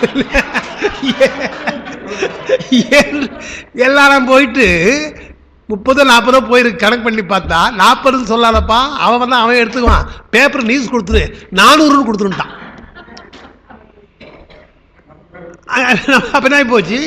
இவன் எடுத்து 40 கோடி, அவன் 400 கோடியை சொல்லிட்டான். அப்பதான் சொன்னான், அவன் படிப்பு அறிவு இருந்தால் எவ்வளோ பிழைக்கலாம், ஈஸியாக பிழைக்கலான்றதுக்கு அது சான்று. நாம் எவ்வளோ நாள் பிளான் பண்ணி எப்படா எடுக்கிறது கஷ்டப்பட்டு போய் ஒரு 30 கோடி 40 கோடி கொண்டாந்தா, ஒரே ராத்திரியில் அவன் சம்பாரிச்சுட்டான் 4 கோடி சம்பாரிச்சுட்டான் எழுதலாம். இன்னும் நிறைய அதில் எழுதலாம். பணம் என்று சொன்னால் எப்படிலாம் இருக்குதுன்றதுக்கு அவன் வேடிக்கையாக சொன்னது. அதான் சொல்றாரு, பாடுபட்டு நீங்கள் தேடினா பாவிகால் அந்த பணம் யாருக்கு போகும்? பின்னால் தானே போக போகுது என்று அவர்களை பாவிகால்னார். அந்த காலத்தில் பாவி என்ற சொல் இருக்கு இல்லையா, அது கடுமையான சொல். இன்றைக்கு ரொம்ப சாதாரண போச்சு. ஏன்னா அதை விட பயங்கரமான சொல்ல நம்ம தெரிஞ்சுக்கிட்டோம். அதனால திட்ட ஆரம்பிச்சோன்னா அதெல்லாம் பயங்கரமாக சொல்கிறோம். அதனால் பாவின்றது ரொம்ப சாதாரண போச்சு. புலவர்கள் எல்லாம் பாவிகள் என்று சொன்னால் அவங்க ரொம்ப கோபமாக இருக்கான்னு அர்த்தம். ரொம்ப கோபமாக நம்ம திட்டாங்கன்னு அர்த்தம். இங்கே எல்லாம் பார்க்கலாம். ஞான சம்பந்தர் பாவிகால் சமணலை பார்த்து பாவிகாள் என்று சொல்றார் பார்க்கணும். வள்ளுவர் அழுக்காறு என ஒரு பாவி என்றார், அவர் பாவி என்றார். இன்மை என ஒரு பாவி என்று சொல்றார். இவங்க பாடுபட்டு தேடி பணத்தை புதைத்துக்கும் பாவிகாள். அப்போ திருமுறைகள்லாம் நீங்க பார்க்கலாம். திருமுறைகள் எல்லாம் செல்வத்தை சேர்க்கக்கூடாது என்று சொல்லதானே வந்தது. ஆனா ஒரு விஷயம் சொல்றார் அப்பர் பெருமான், தெரிஞ்ச பாட்டு தான் உங்களுக்கு. இறப்பவர்க்கு ஈய வைத்தார், ஈபவர்க்கு அருளும் வைத்தார். முதல்ல சொன்னார், இறப்பவர்க்கு ஈய வைத்தார்னா என்ன அர்த்தம்? உங்களுக்கு வைத்தார், எதை வைத்தார்? செல்வத்தை வைத்தார். உங்களுக்கு எதுக்கு? ஈய வைத்தார்னார், கொடுப்பதுக்கு தான் வைத்தார், உனக்கு வைக்கலன்றார். இறப்பவருக்கு ஈவதற்காக உங்களிடத்திலே செல்வத்தை வைத்தார். அப்புறம் அந்த ஈபவருக்கு அருளும் வைத்தார், கொடுக்க வேண்டும் என்ற எண்ணம் வருது இல்லையா, அந்த எண்ணம் அருள், அது பெருமானுடைய அருள். எனவே ஈபவருக்கு அருளும் வைத்தார். அப்போ பொருளையும் வைத்து அருளும் வைத்திருக்கிறார் சிலருக்கு. சில பேருக்கு பொருளை மட்டும் வச்சுட்டான் பெருமான், அருளை வைக்கலையா? அருளை வைக்கலையா? ஏன்னா அவன் படணும் இல்லையா, அவஸ்தைப்படணும் இல்லையா? அதுக்காக ஏன்னா கறப்பவர் தங்களுக்கெல்லாம் கடு நரகங்கள் வைத்தார். இதுக்கு பின்னால் இருக்குப்பா, அது அருள் வைக்காம நரகம் வைத்தார். அவர் என்ன சொல்ல வரார்? இருக்கிற செல்வத்தை எல்லாம் பெருமான் கொடுக்கறது தான். கொடுத்த செல்வத்தை நீங்க அடுத்தவனுக்கு கொடுப்பதற்காகத்தான் வைத்திருக்கிறான். அப்படி செய்வதற்கு பெருமானுடைய அருள் உங்களுக்கு இருக்குது. உங்கள்கிட்ட அருள் வரவில்லைன்னா என்ன அர்த்தம்? நீங்க பெருமான் இடத்துல போக முடியாது. அப்போ எங்க போகணும்? நரகத்தான் போகணும். அப்போ கொடுத்தால் எங்க போகலாம் என்றால் பெருமான் அருள் இருப்பதாலே பெருமான் இடத்துல போகலாம். கொடுக்கவில்லை என்று சொன்னால் நரகத்துக்கு போகலாம் என்று அதுதான் சொல்ல வராரு. பெருமானுடைய திருவடி அடைய வேண்டும் என்றால் எத்தனையோ வழி, அதுல ஒரு வழி என்ன என்றால் இது போல ஆழ்ந்து படிக்கலாம். முடியலையா, செல்வம் இருக்கு இல்லையா, கொடுங்க, எல்லாருக்கும் கொடுத்தால் அந்த அருள் வரும் அல்லவா என்று இறைவனுடைய அருளை பெறுவதற்கு அதுவும் ஒரு வழி என்பதால் தான் நீங்க பார்க்கலாம். நம்ம நாட்டை ஆண்ட மன்னர்கள், அரசர்கள் தானே அத்தனை பேரும். அவளுக்கெல்லாம் இந்த மாதிரி இன்னைக்கு இருக்கிற நிதி பற்றாக்குறை இல்லையான்னா அன்னைக்கு இருந்திருக்கு சொல்றாங்க. எவ்வளவு இருந்திருக்கு. கிரேக்க நாட்டிலே சொல்றாங்க அந்த மாதிரி நிதி பற்றாக்குறை இருந்து அவன் சொல்றான், ஒரு புலவன் சொல்றான், பார்க்கிறோம், இருந்திருக்கும். இருந்தாலும் கோயிலுக்கு நிபந்தங்கள், கோயில் முற்றின்றி நடக்க வேண்டும் என்றெல்லாம் அவரவர்கள் நிபந்தம் கொடுத்திருக்கிறார்கள். மன்னர்கள் நடத்தவங்க பார்க்கிறோம். எல்லாவற்றுக்கும் கொடுத்துருவோம். எங்க பார்த்தாலும் கல்வெட்டு கிடைக்கிற பார்க்கிறோம். ஆண்ட மன்னர்கள் அத்தனை பேரும் கோயிலுக்கு தந்திருக்கிறார்கள் சொன்னால் அறவழியிலே அவர்கள் செய்ய வேண்டும் என்று எண்ணிருக்கிறார்கள் என்று பார்க்கிறோம். அதுதாங்க பாவிகால் அந்த பணம் என்று சொன்னார். மாடுனா செல்வம். அதுக்கப்புறம் முதல்ல தன்னிடல் தனக்கு உதவாது நேற்று சொல்லிட்டேன். அந்த வாட்டை வெயிற்கு உதங்க உதவா உடம்பின் வெறிநல் போல் கையில் பொருளும் உதவாது அருணகிரியாருடைய கந்தரலங்கார பாட்டு அப்படின்னு நான் சொன்னேன். கையில் பொருளும் உதவாது என்று வருது. அப்புறம் அதுக்கு ஒரு பாட்டு நாலடியார் பாட்டது, துகள்தீர் பெருஞ்செல்வம் தோன்றிய கால் என்று கொடுத்திருப்பேன். அந்த பாட்டு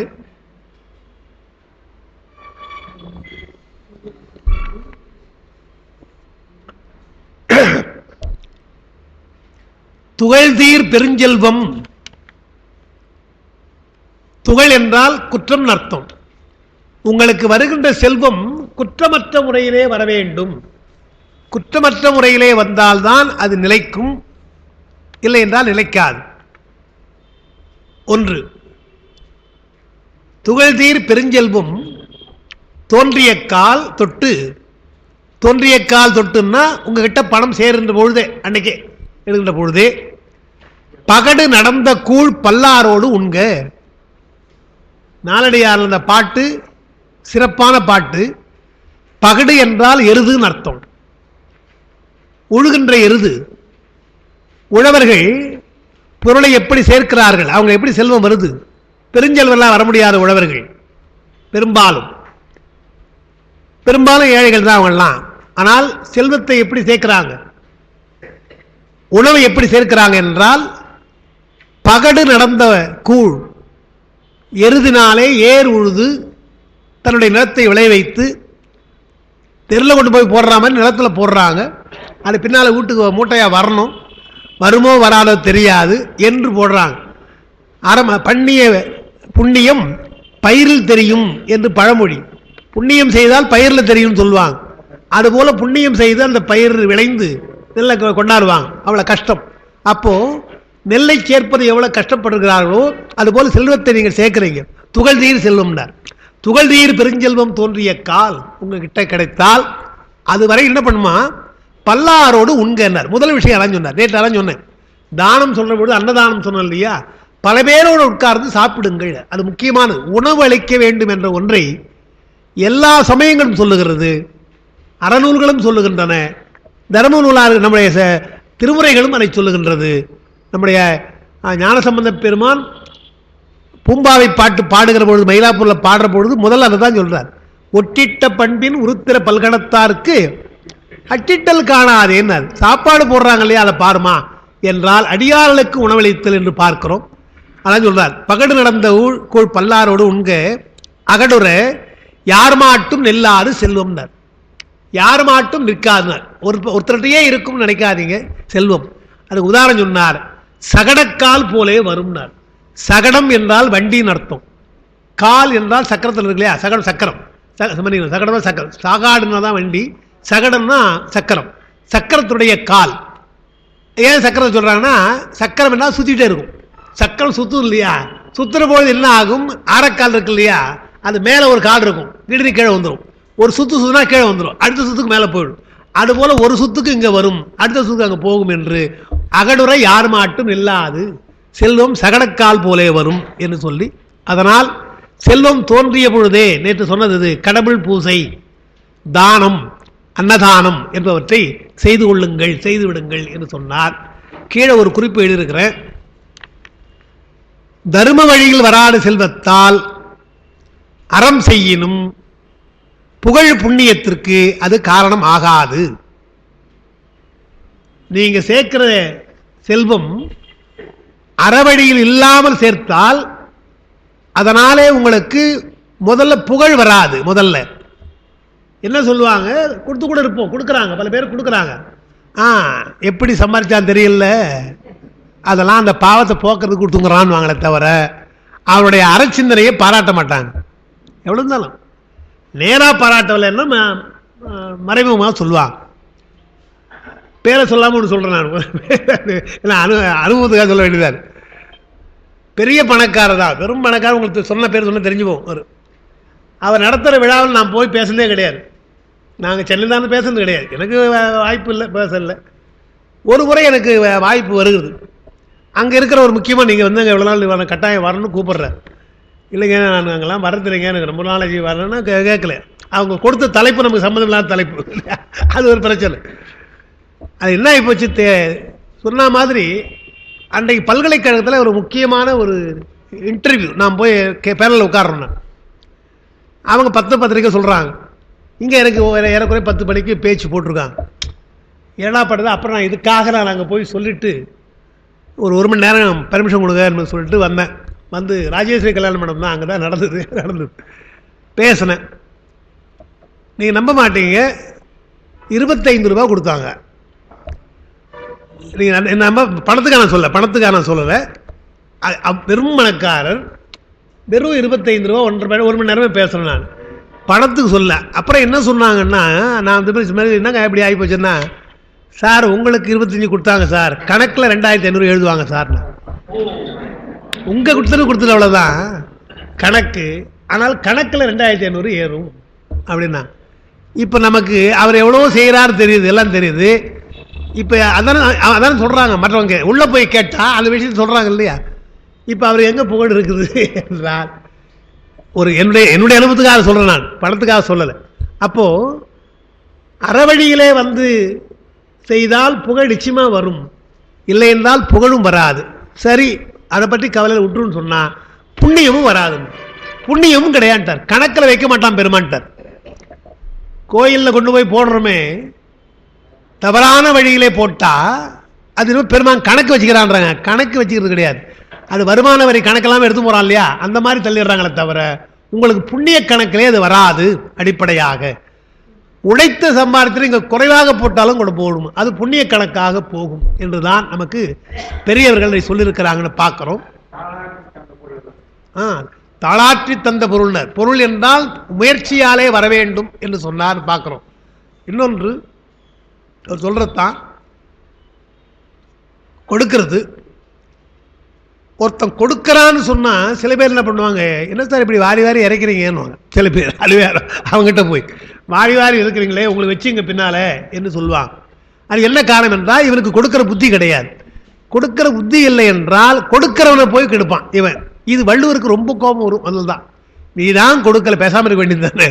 கொடுக்குறவன் புத்தி வந்து கொடுக்குறாள், அவரை என்ன போய் கெடுக்கிறன்றதுக்காக அவர் சொன்ன வார்த்தை இருக்கு இல்லையா, அவருடைய நிலைமைக்கு மீறி கோபத்தோடு சொல்கிறார். கொடுப்பது அழுக்கறுப்பான். யாராவது ஒருத்தன் கொடுக்கறத போய் வேண்டான்னு ஒருத்தன் சொன்னானா அழுக்கறுத்தால், பொறாமையினால வேண்டான்னு தடுத்தால் சுற்றம்னர். கொடுப்பது அழுக்கறுப்பான், சுற்றம் அவனுடைய உறவுக்காரர் எல்லாம் கிளைகளை எல்லாம் குரூப் எல்லாம் சுற்றம். உடுப்பதும் உண்பதும் இன்றி கெடும்னர். சாப்பாடும் கிடைக்காதவனுக்கு உடையும் கிடைக்காதுனர்.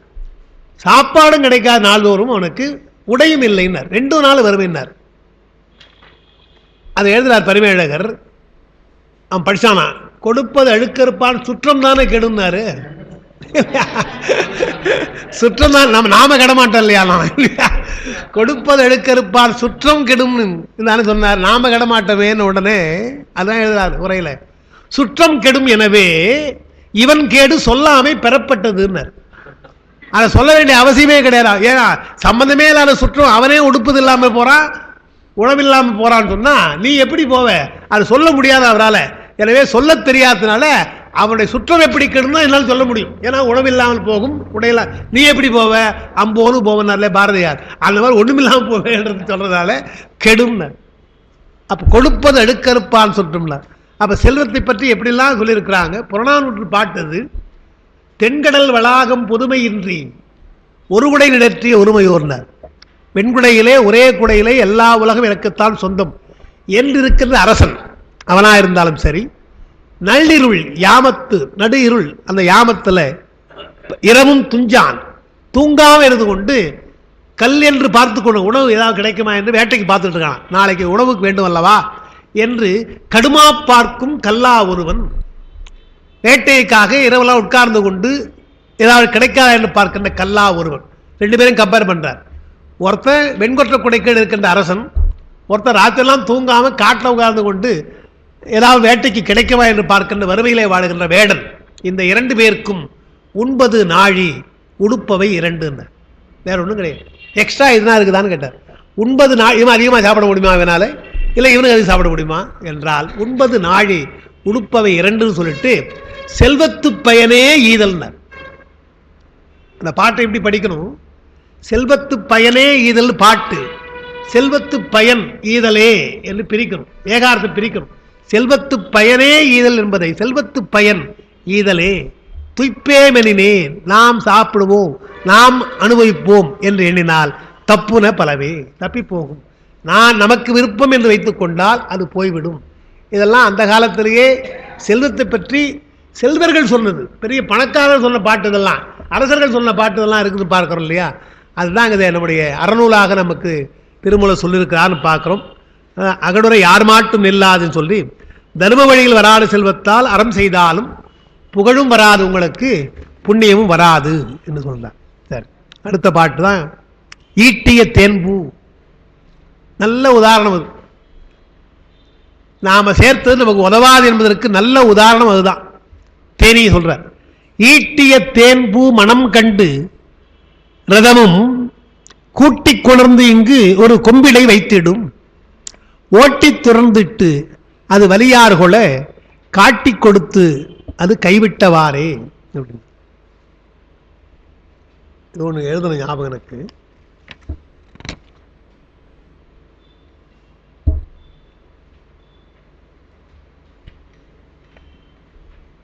சரி, தெரிஞ்ச பாட்டு இது, அர்த்தம் தெரிஞ்சுதான் விஷயம் உங்களுக்கு.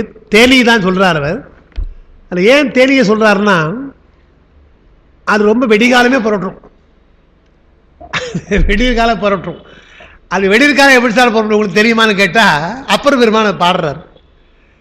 பெருமானிடத்தில் நீங்கள் போய் பக்தியோடு பூஜைக்கு பூ பறிக்க வேண்டும் என்று சொன்னால் உங்களுக்கு முன்னால் புரட்டு ஒன்று போகும், வண்டு தேனி. அதுக்கு முன்னாடி நீ போய் பறிச்சணுன்றார் இல்லையா? அப்போது சூரியன் உதயத்திற்கு முன்னாலேயே அது புரட்டுரும். எனவே நாம் என்ன பண்ணோமா, வண்டு போய் அந்த தேரை அருந்துவதற்கு முன்னால் அது வண்டு எச்சிலாக போயிடும். எனவே அந்த பூவை பறிக்க வேண்டும் என்று உண்பதன் முன் மலர் பறித்திட்டு உண்ணாவூரும்னர். 2 உண்ணா போட்டார் பாருங்க. உண்பதன் முன்னா தேனி உண்பதற்கு முன்னாலே, தேன் உண்பதற்கு முன்னாலே மலர், அதை பறித்து இட்டு அர்ச்சனை செய்த பின்னால் உண்ணாவூர், நீ சாப்பிடாம சாப்பிட்றத சாப்பிடுறார். பெருமானுக்கு படைத்து அல்லது பெருமானுக்கு அர்ச்சனை செய்தான் நீ சாப்பிடுறத உண்பதன் முன் மலர் பறித்துட்டு உண்ணாவூர் என்றதுனால தேனி அது மேலே போயிடும். அப்போ முதல்ல அது புறப்படும்.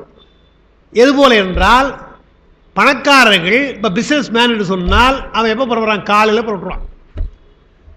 அவனுக்கு நேரங்காலம் கிடையாது. தேனிக்காவது நேரங்காலம் ஒன்று உண்டு.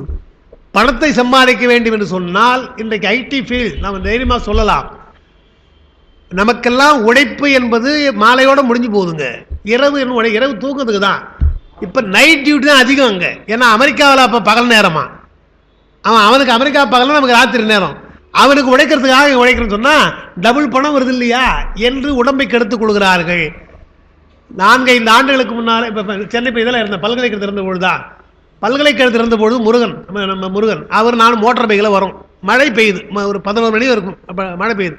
டக்குன்னு ஒரு பெரிய கட்டணமாக இறங்கி அப்படி நின்றால் ஒரு 5 நிமிடத்தில் வேறு இறங்கி வராங்க. 11 மணிக்கு திடீர்னு அவங்களுக்கு ஏதோ ஒரு இடைவேளை டைமா, ஆணும் பெண்ணுமாக இறங்குறாங்க. ஆணும் பெண்ணுமாக இறங்குகிறார்கள். அத்தனை பேர் வாயிலும் சிகரெட்டுங்க.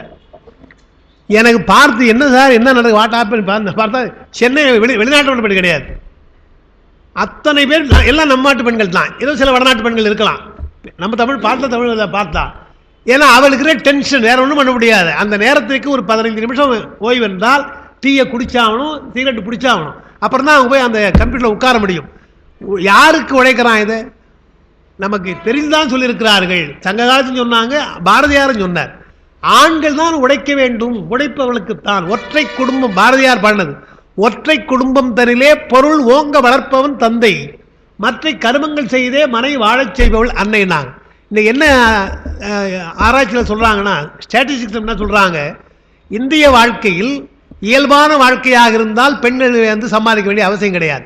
ஆடம்பர வாழ்க்கையாக இருந்தால் பெண்கள் சம்பாதிக்கணும். இதான் அடிப்படை. சென்னையில் இயல்பான வாழ்க்கைக்கு இப்போ போதுங்க. ஆனால் ஆடம்பரமாக நீ வாழ வேண்டும் என்றால் அவங்கள தான் போகணும். அப்போ அவர்களும் போகிறாங்க, இந்த அம்மாவும் போகிறாங்க, இவரும் போகிறாரு.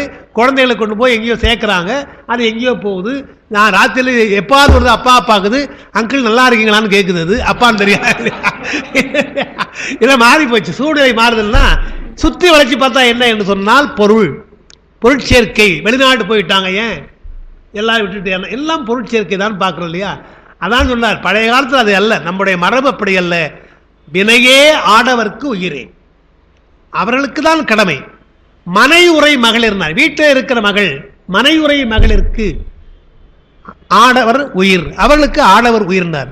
சங்ககால பாட்டில், நற்றிணை பாட்டில் ஒரு சின்ன பெண் போய் விளையாடுறா, வீட்டை விட்டு போய் விளையாடுறா. அது என்ன சொல்றாங்கன்னு சொன்னா, வீட்டை விட்டு போகின்ற பருவமாதலால் போய் விளையாடுறான்னு வருது.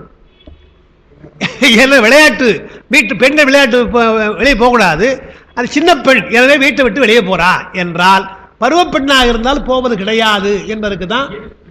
அதான் அதை தான் சொல்றாரு சேக்கிழார். காரைக்கால் அம்மையாருக்கு சொல்ற பொழுது இல் இகவா பருவம், வீட்டை விட்டு போகாத பருவம் என்று சொல்றாங்க.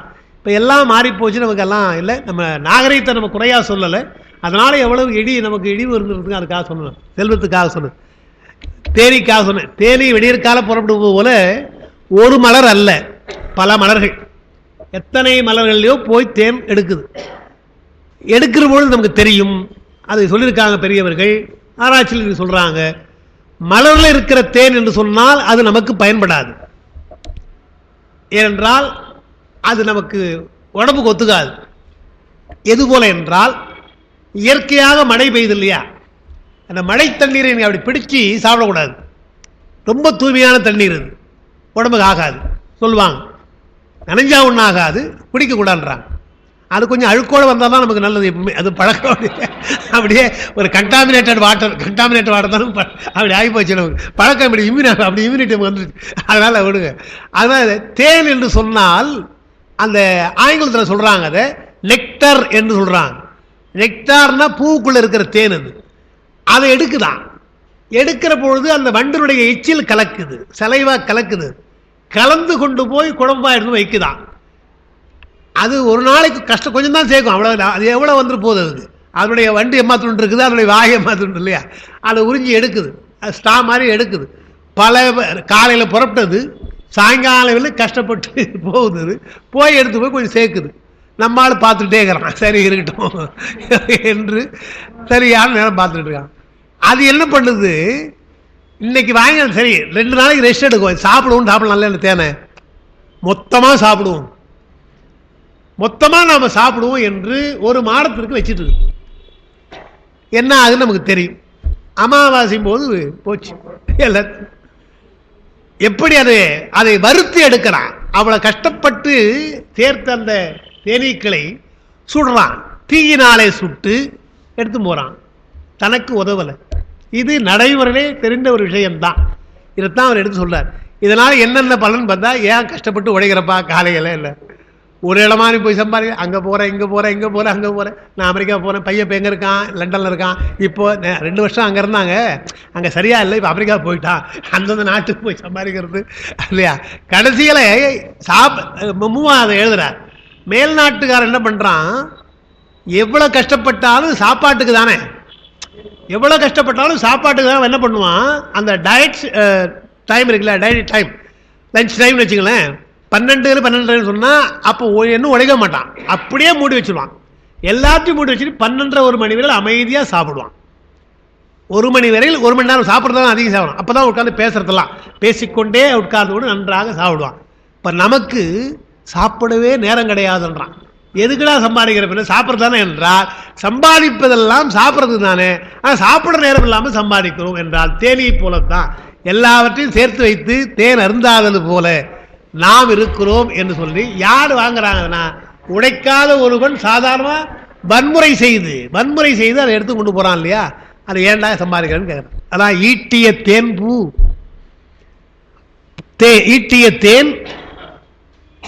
ஈட்டிய தேன்னார் கொஞ்சம் கொஞ்சமாக தேர்த்தது. பூ மனம் கண்டு பூவுடைய மனத்தை பார்த்து போகிறதாம். எங்கெல்லாம் இருக்கும் தேன் என்று கஷ்டப்பட்டது போகிறது. ரதம் என்றால் ரசம்னு வருது, ரதம்னு வரும் பாட்டில். ரசம் என்றால் தேன்.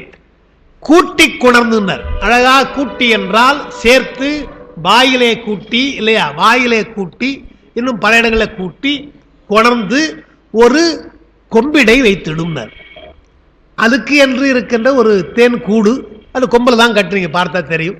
உயரமான மரத்தை அது கட்டுதான். கொம்பு இடை வைத்திடும். ஓட்டி துறந்து அதை ஓட்டி துறந்து அது வலியார்கொல காட்டி கொடுத்து அது கைவிட்டவாறேன்னார். என்ன சொல்றார், எங்கே பூவிலே தேன் இருக்கிறது என்றால் நமக்கு எல்லாம் தெரியும். பூவில் தான் தேன் இருக்கு தெரியும். பூவில் தேன் இருந்தால் எடுக்க முடியுமா நம்மளால முடியாது. அது என்ன பண்ணுதான், இங்கெல்லாம் தேன் இருக்குதுங்க அது காட்டி கொடுத்தான. பூவில் இந்த பூவில் இருக்குது அந்த பூவில் இருக்குது எடுத்துட்டு மொத்தமாக கொண்டு போய் வச்சு பூவுடைய தேன்லாம் இங்கே தான் இருக்கு பார் என்று சொல்வது போல காட்டுனா இல்லையா, காட்டி கொடுத்துடுச்சான். காட்டி கொடுத்து அது கைவிட்டவாறேன்டா. சேர்த்து கொண்டு வந்து அந்த இரவே சாப்பிட்டால் கூடு கட்ட வேண்டிய அவசியம் கிடையாது. அது அப்படியே கூடு கட்டினா கொஞ்ச நாள் கொட்டி முடிஞ்சு போச்சு. ஆனால் பெருசா கூடு கட்டுது இல்லையா, ஒரு மாதத்திற்கு கட்டுகிற பொழுது காட்டி கொடுத்து அதை கைவிட்டது. அதுபோல் சேர்த்து வைத்த பணத்தை காட்டி கொடுத்து நாம் கைவிடுகிறோம். அதான் பாட்டுக்கு. அதுக்கு நான் இங்கே சொல்லியிருக்கிறேன்.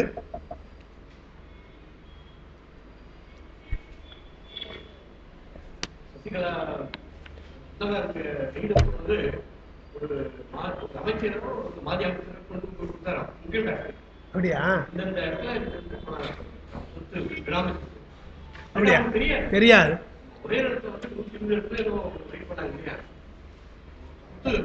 அந்த அவங்களுக்கே தெரியாது எங்க இருக்கு.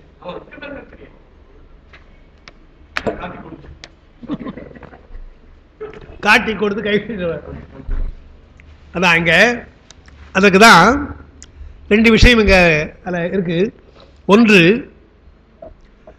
பூவினுடைய மனம் அறிதல், தேன் சுவை அறிதல். ரெண்டுங்க.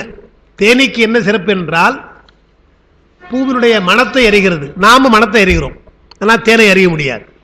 தேனீக்களுக்கு தேனுடைய சுவையும் அறிகின்றது. அப்ப அதன் மூலமாக நமக்கு தேனும் கிடைக்கிறது. ரெண்டு, மரக்கிளையில் கொண்டு போய் சேர்க்கும்னா அது பண்ண தப்பு. அதுதான் எடுத்துக்கொண்டு போய் எங்கனா வைக்கலாம் இல்லையா, மரக்கிளையில் கொண்டு போய் எல்லாருக்கும் தெரியாம உயரமா பாருங்க தான் இருக்குது என்று அட்வைஸ் பண்ற மாதிரி பண்ணிடுச்சு. மரக்கிளையில் சேர்க்கும்.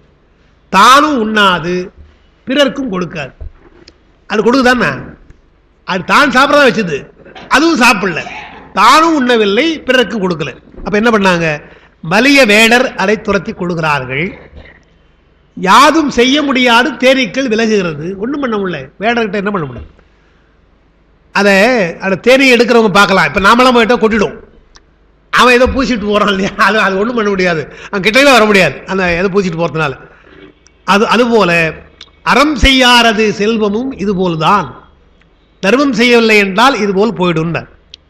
திருக்குறளில் வள்ளுவருக்கு சொன்ன இடம் அது. ஈர்ங்கை விதிரார் கயவர் கொடிருடைக்கும் கூன்கையர் அல்லாதவருக்கு. கயமை என்ற அதிகாரங்க அது. ஒரு 2 நாள் கூட சொல்ல வேண்டியதாக இருந்தது இந்த விஷயத்தை. அதாவது திருவள்ளுவர் அறத்துப்பால் 38, 70 அதிகாரம் பொருட்பால், காமத்துப்பால் சரியா 25, 70, 38, 107, 108, 107 அதிகாரத்துக்கு பின்னால 108வது அதிகாரம் கயமைன்னு வைக்கிறார். அதை வாசுப்பா மாணிக்கு தான் சொல்லுவாராம். 107 அதிகாரங்களையும் படித்தும் கூட ஒருவன் திருந்தவில்லை என்றால் அவன் கயவன். அதுக்காக தான் 108வது கயமை வைத்தாரான். யாருன்னா இப்படி சொல்றார், ஈர்ங்கை விதிரார் கயவர்னர். சாப்பிட்ட கையை உதரமாட்டான்னு சொல்றோம் இல்லையா, எச்சில் கையால கூட காக்கா ஓட்டமா இதான் சொல்றோம் இல்லையா, அதான் ஈர்ங்கைனர். ஈரமான கையை விதிரார், சாப்பிட்ட கைங்க, சாப்பிட்டாச்சு, சாப்பிட்டாலும் நக்கியாச்சு கூட சொல்லலாம் இல்லையா, அது அதுக்கப்புறம் கையை கழுவுறான். கையை கழுவிட்டு வர ஈரத்தை உதற மாட்டான். ஈர்ங்கை விதிரார் கயவர் கொடுக்க மாட்டான். என்ன பண்ண கொடிருடைக்கும் கூன்கையர்ந்தார். அவன் அடி உதன்ற தப்பில்லைன்றார். இருந்து கொண்டு கொடுக்காதவனை கயவனை நீங்கள் அடிக்கலாம்ன்றார்.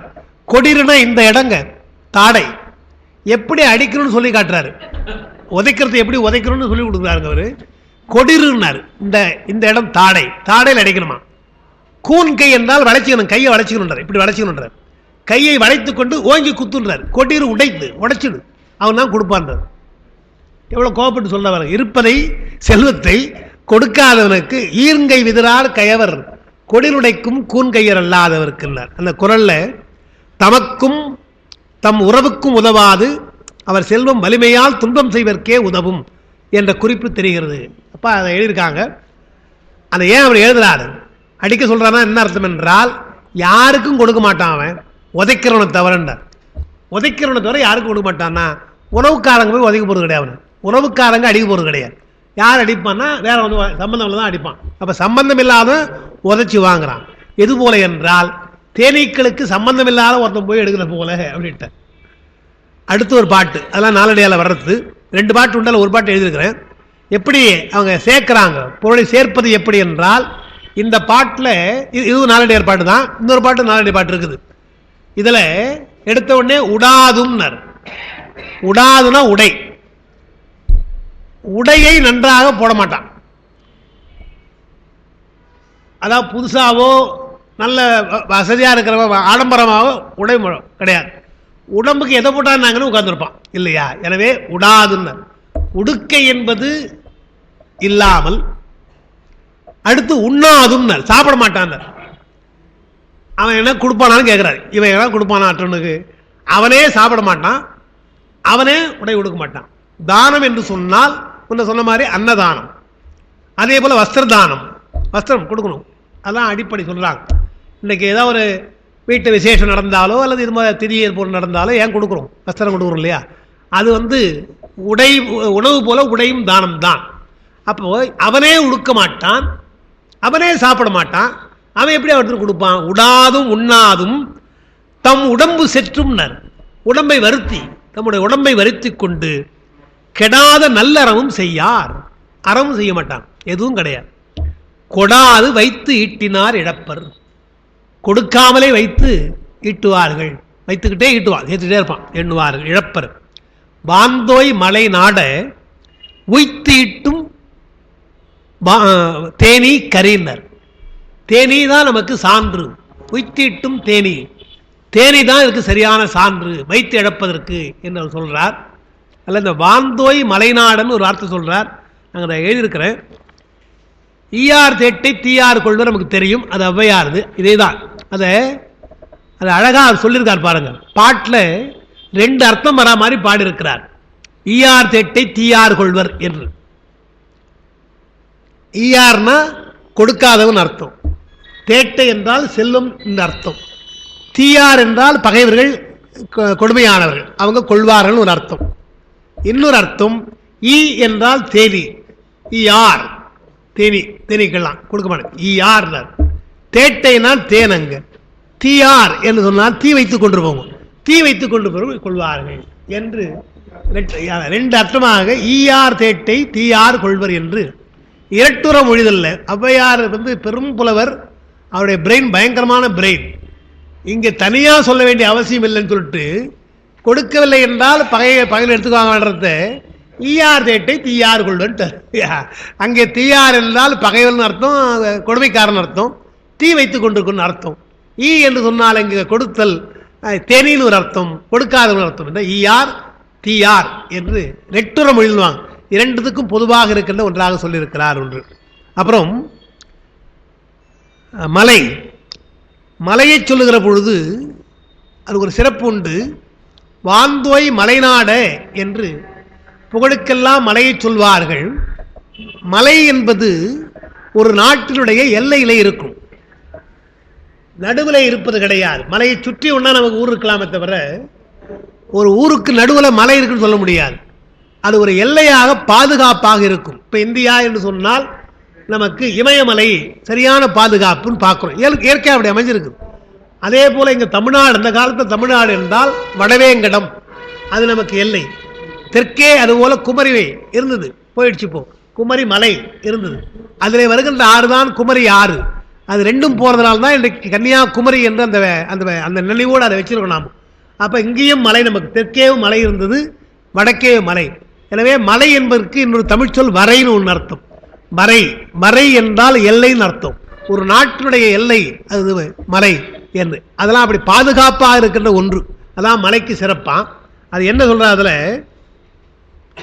மலைக்கு என்ன சிறப்பு என்றால் மழை பொழிகிறது. இன்னைக்கெல்லாம் சொல்றாங்க மழைநீர் சேமிப்பு, மழைநீர் சேமிப்புன்னு இன்னைக்கு சொல்றாங்க. மழையில் என்ன பண்ணுமா, மழைக்காலத்தில் பெய்த மழையெல்லாம் அப்படியே அங்கே சேர்ந்து இருக்கும். அது அப்படியே அருவியாக பின்னாலே கோடை காலத்தில் வரும். அப்போ மழை பெய்து ஓடினாம கடலுக்கு போகாமல் மழையை தேமித்து வைத்து சுனை நீராக, அருவியாக, குற்றால அருவியாக எல்லாவற்றையும் கொடுக்குதான், மொத்தமாக போகாம. எனவே அதுக்கு மலைக்கு சிறப்பு. எனவே நாட்டுக்கு சிறப்பு சொல்ற பொழுது அது வாய்ந்த மலை ஒரு சிறப்பு என்று சொல்றாங்க. அதுபோல என்ன பண்ணுமா, மழை பெய்து தேமித்து வைப்பது போல நீ உனக்கு பணம் சேர்த்தால், நிறைய வந்தால் அதை சேர்த்து வை. சேர்த்து எப்படி அருவியாக வருகின்றது கொடுக்குதோ மலை, அதுபோல் நீ கொடுக்க வேண்டும் என்றுதான் வான்தோய் மலை நாட, வான உயரம், உயர்ந்திருக்கிற மலைக்கு நாட்டுக்கு தலைவன் அல்லவா என்று அதை அழகாக சொன்னார். இன்னொன்று வான் என்றால் மேகம் அர்த்தம். மேகங்கள் எல்லாம் அங்கே தவழ்கின்ற வான்தோய் என்று அர்த்தம். மேகத்தை ஏன் சொன்னார்னா, மேகம் ஒன்றுதான் அப்படியே வாங்கி கடலிருந்து வாங்குது இல்லையா, கடலிருந்து தண்ணீரை எடுத்துக்கொண்டு வைத்துக்கொண்டு ஒன்று கூட வச்சுக்கிறது கிடையாது, எல்லாத்தையும் கொடுத்துருவோம் உங்களுக்கு இல்லையா.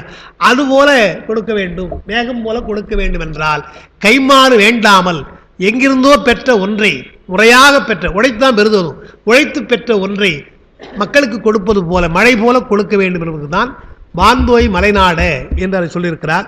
வாய்ந்த மலை என்று. வானம் கைமாறு வேண்டாத கடப்பாடு, அதுபோல் செல்வத்தை பிறருக்கு கொடுக்க வேண்டும் என்று வருது. அதோட அன்றைக்கு நேற்று நடந்த முடிகிறது, இன்றைக்குள்ளது பார்க்கணும். தேற்ற தெளிமின் தெளிந்தீர் கலங்கன் மின் ஆற்று பெருக்கில் கலக்கி மலக்காதே மாற்றிக் களைவீர் மறுத்து உங்கள் செல்வத்தை கூற்றன் வருங்கால் குதிக்கலும் ஆமேன்.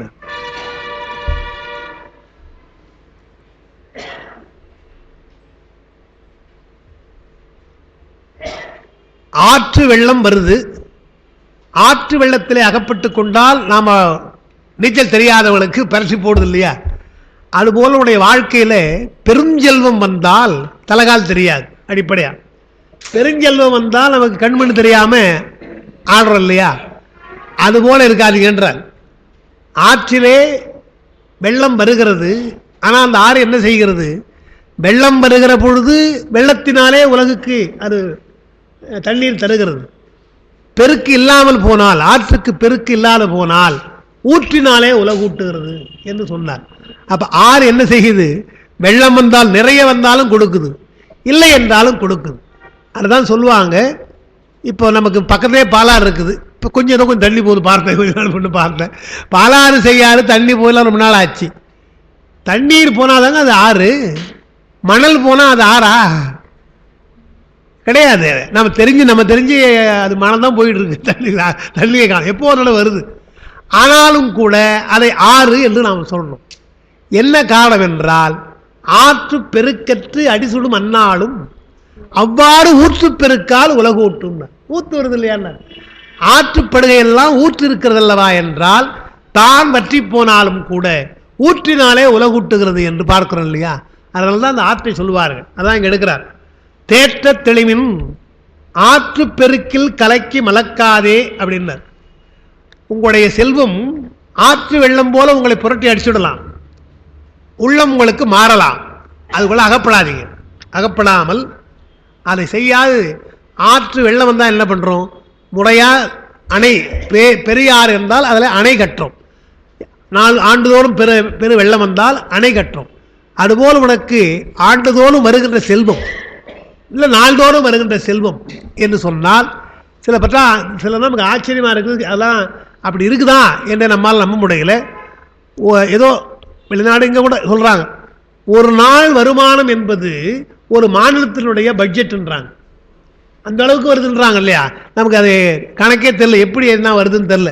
அப்போ இவ்வளோ நிரம்ப வருகின்ற செல்வத்தை நீங்கள் என்ன செய்யணும்? வெள்ளம் போல அணை கட்ட வேண்டும். வெள்ளம் வந்தால் அணை கட்டுவது கட்டுங்க. நான் ஆற்று வெள்ளம்னா அதை விட்டீங்கன்னா அணையை விடணும்னா பரட்டி போடுன்ற பரட்டி போடும். அதில் சொல்லிட்டு தேற்ற தெளிமீன் தெளிந்தீர் கலங்க மின்னர் ரெண்டு சொன்னார். அது தேற்ற தெளிவின்னா நன்றாக தெளியுங்கள் என்று அர்த்தம். நன்றாக தெளியுங்கள். தெளிவது என்பது நன்றாக சந்தேகம் இல்லாமல் தெளிய வேண்டும். செல்வம் நிலைக்காது என்பதை இவ்வளோ தூரம் படிச்சாச்சு. வேற குறை 5 பாட்டு படிச்சிட்டோம். எல்லாம் சொல்கிறாரு, ஆனால் எப்படி சம்பாதிக்காமல் இருக்க முடியுமா, சேமிக்காமல் இருக்க முடியுமான்னு கேட்டு போகிறோம் இல்லையா நம்ம? இல்லையா? அது நமக்கு தெளிவு வருது, இருந்தாலும் நல்ல தெளிவாக அது இல்லை, உடனே மாறி போகுது இல்லையா? எனவே தேற்ற தெளிவின்னர். செல்வம் நிலைக்காது நல்லா ஞாபகிங்க. தெளிந்து விட்டால் தெளிந்தீர் கலங்கன் மின்னர். மறுபடியும் கலக்கத்துக்கு போயிடாதீங்கன்னு இல்லையா? செல்வம் தேவைன்னு நினச்சிங்க, இவ்வளோ தூரம் கஷ்டப்பட்டு உங்களோட மனதை மாற்றியாச்சு, போகிற பொழுது கலங்கி போகாதீங்க மீண்டும் என்று தேற்ற தெளிமின் என்று சொன்னால், நம்முடைய திருமூலர் பாடுற பொழுது தெரிஞ்ச பாட்டு உள்ளம் பெருங்கோயில் ஊனளம்பு ஆலயம் பாட்டு இருக்கு இல்லையா? அதில் தெள்ளத் தெளிந்தாருக்கு சீவன் சிவலிங்கம்னு வரும். தெள்ளத் தெளிந்தார் என்ற ஒரு வார்த்தை, அதே தான் தேற்ற தெளிதல். தெற்ற தெளிதல் தான் தெள்ளத் தெளிதல் அர்த்தம். தெள்ளத் தெளிதல்னா என்ன அர்த்தம் என்றால், அதில் நம்ம அப்படிதான் அந்த அர்த்தம் சொல்லணும். தெளிதல் என்று சொன்னால் கடவுள் இருக்கிறார் என்று தெளிதல் முதல்ல. அதனால்தான் தமிழர்கள் பாட்டில் சிலப்பதிகாரத்தில் கடைசியாக சொல்லுவார் இளங்கோவடிகள், தெய்வம் தெளிவின், தெய்வம் ஒன்று இருக்கிறது என்று தெரிந்து கொள்ளுங்கள்.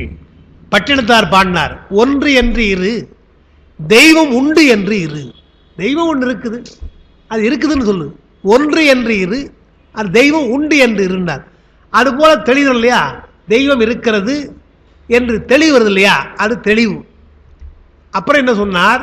அந்த தெய்வம் யார் என்றால் நம்முடைய பெருமான் தான், வேறு யாரும் இல்லை என்றால் அது தெள்ளத் தெளிதல். அப்போ தெளிதல் வேறு, தெள்ளத் தெளிதல் வேறு. தெளிதல் என்றால் தெய்வம் இருக்கிறது என்று எண்ணுதல். தெள்ளத் தெளிதார் என்று சொன்னால் பெருமான் தான் நமக்கு தெய்வம், வேறு யாரும் கிடையாது என்றால் தான் அந்த அப்படிப்பட்ட சீவன் தான் சிவலிங்கம் என்று சொன்னார். தெள்ளத் தெளிவின், தெள்ளத் தெளிந்தாருக்கு சீவன் சிவலிங்கம் என்றார். அதுபோல இங்க நமக்கு செல்வம், நமக்கு என்ன நினைச்சோம்? முதல்ல அறத்தோடு வர வேண்டும் செல்வம், அது ஒரு தெளிவு. அறத்தோடு வந்தாலும் கூட அறம் செய்ய வேண்டும், கொடுக்கணும், அதுதான் புகழுக்கும் புண்ணியத்திற்கும் காரணம். இது அடுத்தது. நமக்கு கொஞ்சம் வச்சுக்கணும், இதெல்லாம் தெளிவு வந்துடுச்சு. எல்லாம் முடிச்சிட்டு இருப்பாடு. அதெல்லாம் அறத்துக்கு சொன்னது, அறநூலுக்கு சொன்னது தானே தவிர வாழ்க்கைக்கு கிடையாதுங்க, ப்ராக்டிக்கலாக முடியாதுங்க என்று சொன்னால் மறுபடியும் கலங்கிட்டோம்னு அர்த்தம். தெளிஞ்சாச்சு முதல்ல, தெளிந்து மறுபடியும் இதெல்லாம் சொல்லியிருக்கிறாங்க பெரியவங்க, நம்மளால முடியுமா? அதெல்லாம் பொதுவாக சொல்லியிருக்காங்களே தவிர அதனால் நம்மளால முடியாது, ப்ராக்டிக்கலாக பண்ண முடியாது என்று என்றாங்க இல்லையா? அதுதான் மீண்டும் கலங்குதல். அதான் சொன்னார், தேற்ற தெளிமின் தெளிந்தீர், தெளிஞ்சிட்டீங்க இல்லையா? கலங்கன் மின்னர், கலங்காதீங்க, கலக்க வரக்கூடாது உங்களுக்கு இல்லை. தேற்ற தெளிவின் தெளிந்தீர் கலங்கன் மின். அண்ணா தான் அவன் சொல்லுவார், அழகான கதை ஒன்று சொல்லுவார்.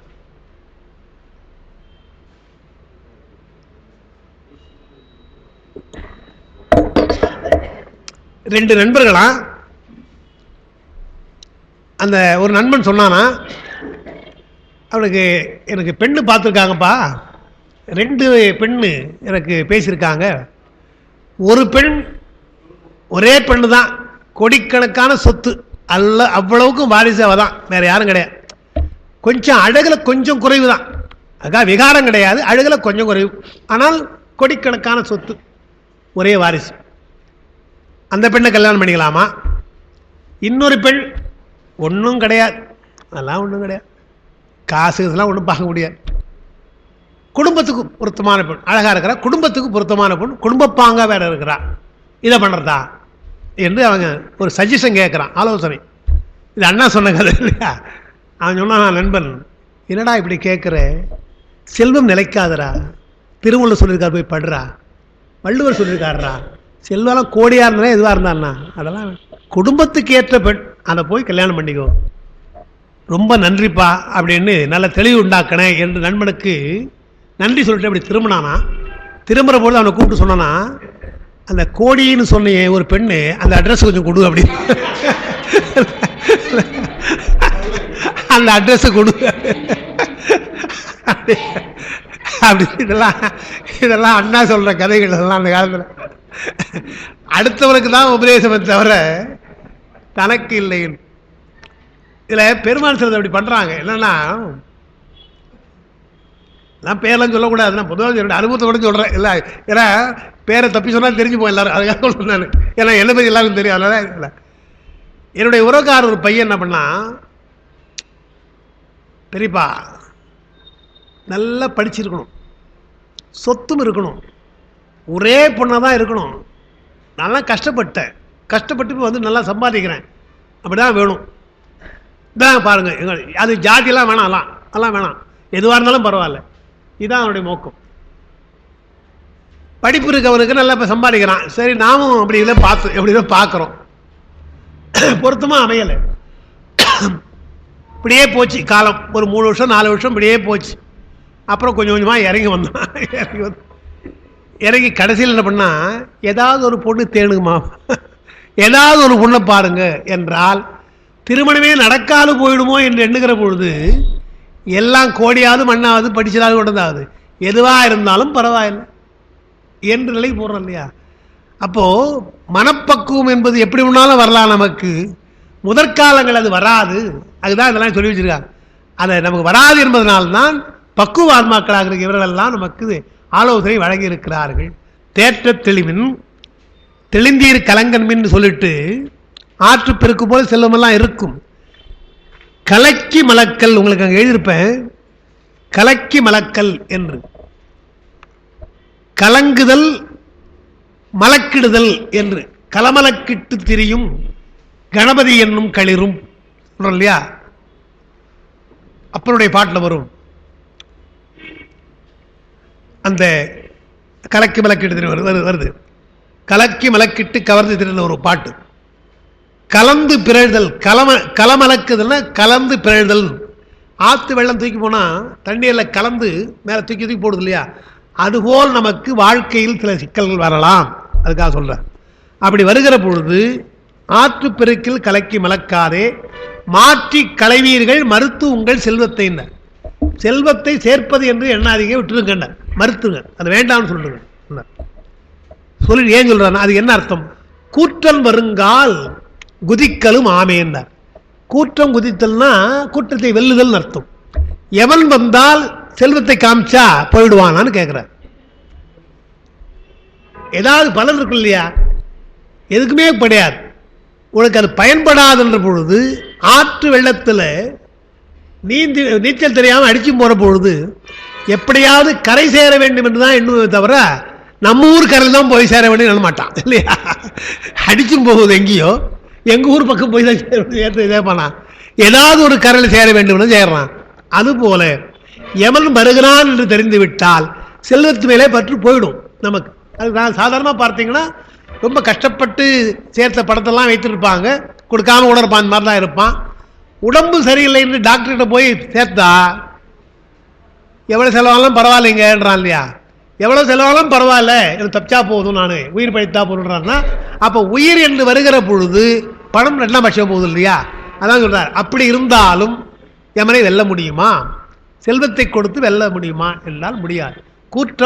கூற்றம் வருங்கால் குதிக்கலும் ஆமே, முடியாது. மகிழ்கின்ற செல்வமும் மாடும் உடனே கவிழ்கின்ற நீர்விசை செல்லும் களம் போல அவிழ்கின்ற ஆக்கைக்கு ஓர் வீடு வேறாக சிமிழ் ஒன்று வைத்தமை தேர்ந்தறியாரே. மகிழ்கின்ற செல்வம்னார், இப்பொழுது அனுபவிக்கின்ற செல்வம் இந்த பொருள். மாடும் என்றாலும் செல்வம் தான், வைத்திருக்கிற செல்வம், அதெல்லாம் செல்வம். இதெல்லாம் என்ன ஆகுதான், கவிழ்கின்ற நீர் விசை செல்லும் களம். தண்ணீரிலே மிதந்து போகின்ற கப்பல் கவிழ்ந்து போனால் எல்லாம் போச்சு, உயிரும் போகும் செல்வம் போகும். கவிழ்கின்ற நீர் விசை செல்லும் களம் போல் அவிழ்கின்ற ஆக்கைக்கு ஓர் வீடு பேராக சிமிழ் ஒன்று வைத்தமை தேர்ந்தறியாரேன்னார். ஆக்கைன்னா உடம்பு அர்த்தம், அவிழ்கின்ற ஆக்கையினர் நன்றாக கட்டப்பட்டிருக்கிறது. நாளாக நாளாக அந்த கட்டு இருக்குது இல்லையா, நெகிழ்து இல்லையா, அதுபோல் கட்டாக இருக்கிற இந்த உடம்பு, கட்டுடம்புனே சொல்லுவாங்க பாரதியார். கட்டுடம்பு உள்ள உடல், கட்டுறுதி உள்ள உடல் அப்படின்றார். கட்டாக இருக்கின்ற அந்த உடம்பு வயதாக எழுது இல்லையா, அதான் அவிழ்கின்றனர். கொஞ்சம் கொஞ்சமாக அந்த கட்டு அவிழ்கின்றது. அவிழ்கின்ற ஆக்கை எல்லாம் அவிழ்ந்தா ஆக்கை விழுந்து போகுது, அது போயிடும். அப்போது உயிரை உடம்பிலே நன்றாக கட்டி வைத்திருக்கிற அந்த கட்டு நீங்கினால் அது பறவை தானே, பறக்கிறது தானே, உயிர் பறக்கிறது தானே. எனவே பறப்பதில் பறவை போல உடனே அது போய்விடும், கூட்டை விட்டு போயிடுதான். வீடு பேராக சிமிழொன்று வைத்தமை பேர் மாத்தாரு. அந்த வீடு ஆக்கைக்கு வீடு பேராகன்னார். பேரு என்றால் இன்பம், வீடு பேரு என்று சொன்னால் இன்பம். உடம்புக்கு உலக இன்பத்தை கொடுத்துட்டு உயிருக்கு வீடு பேரு தருகிறார். நீ இந்த செல்வத்தை அறமாக செய்தால்தான் உனக்கு உயிருக்கு வீடு பேர், இல்லை என்றால் உயிருக்கும் வீடு வேறு கிடையாது, உடம்புக்கும் இன்பம் கிடையாது என்று என அவிழ்கின்ற யாக்கை என்று சொல்லி வீடு பேராக சிமிழ் ஒன்று வைத்தமை. சிமிழ் என்றால் கட்டு. உங்களுக்கு எழுதியிருப்பேன், செல்வம் ஆக்கைக்கு ஒரு கட்டுன்னார். செல்வத்தை சேர்க்கறது ஒரு கட்டுப்பாடு, அதெல்லாம் சேர்க்கணும். ஈட்டல், காத்தல் துன்பம், முயற்சியும் இழத்தலும் துன்பம். சேர்க்கிற பொழுது துன்பம், முயற்சி இழந்தால் அதுவும் துன்பம். அதனால செல்வத்தினாலே உயிருக்கு உறுதி தேட முடியாது. துன்பப்படுறோம், துன்பப்பட்டு உயிருக்கு உறுதியானால் இல்லை, உடம்புக்கு உறுதி கிடையாது, உயிருக்கு உறுதி கிடையாது என்று சிமிழ் ஒன்று வைத்தமை தேர்ந்தறியாரே. ஏன் இந்த உடம்பை கட்டுப்பாடாக வைத்தார்கள்? இந்த உடம்பினாலே பெருமானை அடைவதுதான், வீடு பேறுதான் நமக்கு பயனை தவிர வேறு கூடாது என்று தெரிவதற்காகத்தான் இந்த உடம்புக்குள்ளே உயிரை கட்டுப்படுத்தி வைத்திருக்கிறான். அறிவான அந்த உயிர் கட்டுப்பட்டு இந்த உடம்புக்குள்ள இருக்குது என்று சொன்னால் அதை பயன்படுத்தி கொண்டு உயர்ந்த விஷயங்களை நாட வேண்டுமே தவிர தாழ்ந்த பொருள்களை நாட வேண்டிய அவசியமில்லை என்றுதான் சொல்றாருங்க. அடுத்து வாழும் மனைவியும் மக்கள் உடன் பிறந்தாரும் அளவு ஏது எமக்கு என்பர் ஒன்பொருள் மேவும் அதனை விரிவு செய்வார்கட்கு கூவும் துணை ஒன்று கூடலும் ஆமேன்னர். என்ன கேட்குறாங்க பாட்டில், என்ன சொல்றார் திருமூல துறவி? வாழும் மனைவியும் யார் யார் உனக்கு பங்கு கேட்பார்கள், உனக்கு நீ சேர்க்கிற பணத்தில் பொருள் சேர்க்க ஆரம்பிச்சுன்னா யார் யார் கேட்பார்கள் என்றால் முதல்ல வாழும் மனைவின்னு. ஏங்க எல்லாத்தையும் கொடுத்துடாதீங்க பிள்ளைங்களுக்கு, எனக்கு கொஞ்சம் வைங்க அப்படின்னா என்ன அர்த்தம்னா உங்களுக்கு பின்னால் நான் இருப்பேன்னு அர்த்தம் இல்லையா? அதான் அதுக்கு அர்த்தம். எல்லாத்தையும் பிள்ளை கொடுத்துறாங்க, எனக்கு கொஞ்சம் வைங்கன்னா என்ன அர்த்தம்னா உங்களுக்கு பின்னால் அப்படி தானே அர்த்தம். அப்படி சொல்லாமல் சொல்கிறாங்க அது இல்லையா? வாழும் மனைவிக்கு பங்கு இப்போ நம்ம கொடுறோம், அப்படி தான் வைக்கிறோம். அதெல்லாம் இல்லை, இப்போ நடைமுறை தான் சொல்கிறாரு. பிள்ளைகளை பெண்கள் எல்லாம் கொடுத்துட்டு மனைவிக்கு தனியாக வைக்கிறான் பார்க்கணும். வாழும் மனைவின்னு உன்னோடு வாழ வந்த மனைவி தான், உன்னுடைய இன்பமே இன்பமாக கருதி உனக்கு துன்பம் என்றால் தாந்த துன்பப்பட்டு கண்ணகி பேசுகிறான். கண்ணகி பற்றி கவுந்தியடிகள் சொல்கிறாங்க, நடந்தே பழக்கமில்லை அந்த அம்மாவுக்கு, பெரிய பணக்கார பெண் அந்த அம்மா. அந்த பெண்ணை நடக்க வச்சுட்டு போட்டான், மதுரைக்கு சொல்லிட்டு போட்டான், அவ்வளோதான் இல்லையா? நடந்து போகிறான், காலெல்லாம் கொப்பளம் வந்துடுச்சு. வண்ணச்சீரடி மண்மகள் அறிந்திலள், அழகான பாதம், மண் இதுவில் பார்த்ததே கிடையாது. இப்படிப்பட்ட அழகான ஒரு பாடத்தை அவள் நடந்து வந்திருக்கிறார். அப்படி இருந்தாலும் நடுங்கு துயர் எய்தி புனர வாடினார். வெயில நடக்கிறாங்க, நாக்கு வற்றி போது தண்ணி இல்லாமல். அந்த நேரத்துக்கு கணவன் இப்படி நடக்கிறானே என்று கணவனுக்காக பறிகிறாள். தந்துயர் காணாத தகைசால் பூங்குடி என்று கண்ணகி சொல்றார். இந்த மாதிரி தான் நடக்க முடியாதவங்க, ஆனால் தன்னுடைய கணவன் இப்படி நடக்கிறானே என்று எண்ணுகிறார்கள் என்றால் அதுதானே உண்மையான மனைவியினுடைய இது. இங்கே அப்படி இல்லை. வாழும் மனைவி என்றால் அதுதான், உன்னோடு துன்பத்தில் வாழ வந்தவங்க தான். ஆனால் அவங்களும் கூட என்னங்க அளவு எனக்கு வச்சிருக்கீங்க, வாழும் தான், வாழ்வும் இல்லை. இங்கே இருங்க, அப்பா என்ன பாட வேறுபாட்டுக்கு சொல்லி கால பார்க்குறேன். ஆமாம், வாழ்வும் என்பது பாடம் ஆக வேண்டாங்க இல்லைன்றாங்க. இல்லை, வாழும் மனைவி தான், வாழும் மனைவி தான். வாழ்வும் மனைவியும் பிரிக்கக்கூடாது. வாழும் மனைவியும் சில இதனுடைய பாட்டில் வாழ்வுன்னு இருக்கலாம். வாழும் மனைவியும் அப்புறம் மக்கள்னார். இதெல்லாம் ரத்த பந்தம். மனைவி வாழ வந்தவள், அவள் வயிற்றிலே பிறந்த குழந்தை மக்கள். பொதுவாக மக்கள்னு போட்டார் பாருங்க. ஆணா இருந்தாலும் சரி, பெண்ணா இருந்தாலும் சரி, ஆண் பெண் யாரா இருந்தாலும் அளவுதான் மக்கள். அவர் உடன் பிறந்தார். உடன் பிறந்தவர்கள் சொல்லுவாங்க இல்லையா, நமக்கு தம்பி தான், தம்பி அண்ணன் தான், ஆனால் பிரிவு வருகின்ற பொழுது பங்காளி என்று ஒரு வார்த்தை சொல்றோம் இல்லையா. தம்பி தான், அண்ணன் தான், ஆனால் பங்காளி என்று சொல், எங்க பங்காளிங்க என்று சொல்லணும். அப்ப பங்கு கேட்பதற்காக யார் யார் வருகிறார்கள் என்றால், வாழும் மனைவி, மக்கள், உடன் பிறந்தாரும் அளவு ஏது எமக்கு என்பர். எங்க வயசாச்சே, என்ன எவ்வளவு வச்சிருக்கீங்க, என்னென்ன வச்சிருக்கீங்க என்று கேட்க ஆரம்பிச்சிருவாங்களாம். உனக்கு அந்த எண்ணம் இல்லை என்றாலும் உன்னை வற்புறுத்தி எழுத வச்சிருவாங்க. அளவு ஏது எமக்கு என்பர் ஒன்பொருள் மேவும் அதனை. அப்படியா, இவ்வளவு பேருக்கும் கொடுக்க வேண்டுமே என்று இவன் என்ன பண்றானா, மேவும் அதனை விரும்புதல். மேவுதல் விரும்புதல். நம்மை சார்ந்தவர்கள் எல்லாம் பொண்ணை இவ்வளவு விரும்புகிறார்களே என்று மேவும் அதனை விரிவு செய்வார்கள். இன்னும் அதிகமாக அதை தேடலாம் தேடலாம் என்று போவாங்களாம். என்ன சொல்றார் திருமூலர், உனக்காக சேர்த்தது போய், மனைவிக்காக சேர்த்தது போய், மக்களுக்காக, உடன் பிறந்ததற்காக என்று எல்லாருக்காக சேர்க்க போய் வாழ்க்கை முழுமையும் பொன் தேடவும் பொருள் தேடவும் போனே தவிர எங்கேயாவது உன்னுடைய உயிரை கொடுத்தானே பெருமான், அவனை எண்ணி பார்த்தையான்னு கேட்கிறேன். ஏதாவது ஒரு முறை எண்ணையானு, அது நேரமே இல்லை என்று. இதற்குள்ள நேரம் உனக்கு அது இல்லை அல்லவா என்று நம்ம பொதுவாக சொல்லுவாங்க. அண்ணா கூட சொல்றாரு, வீடு கட்டுகிற பொழுது தமிழர்கள் படிப்பதற்கென்று ஒரு அறை கட்டுவது கிடையாதுன்னு. படிப்பதற்கு அறை கட்டுறதே கிடையாது. பூசைக்கு அறை கட்டுகிறார்கள், படுக்கை அறையும் கட்டுறான், சாப்பாட்டு அறையும் கட்டுறான், எல்லாம் கட்டுறான். படிப்பதற்கு அறைனா அங்கே படிச்சுக்கலாம், உட்காந்துட்டு இங்கே படிச்சுக்கலான்றான்.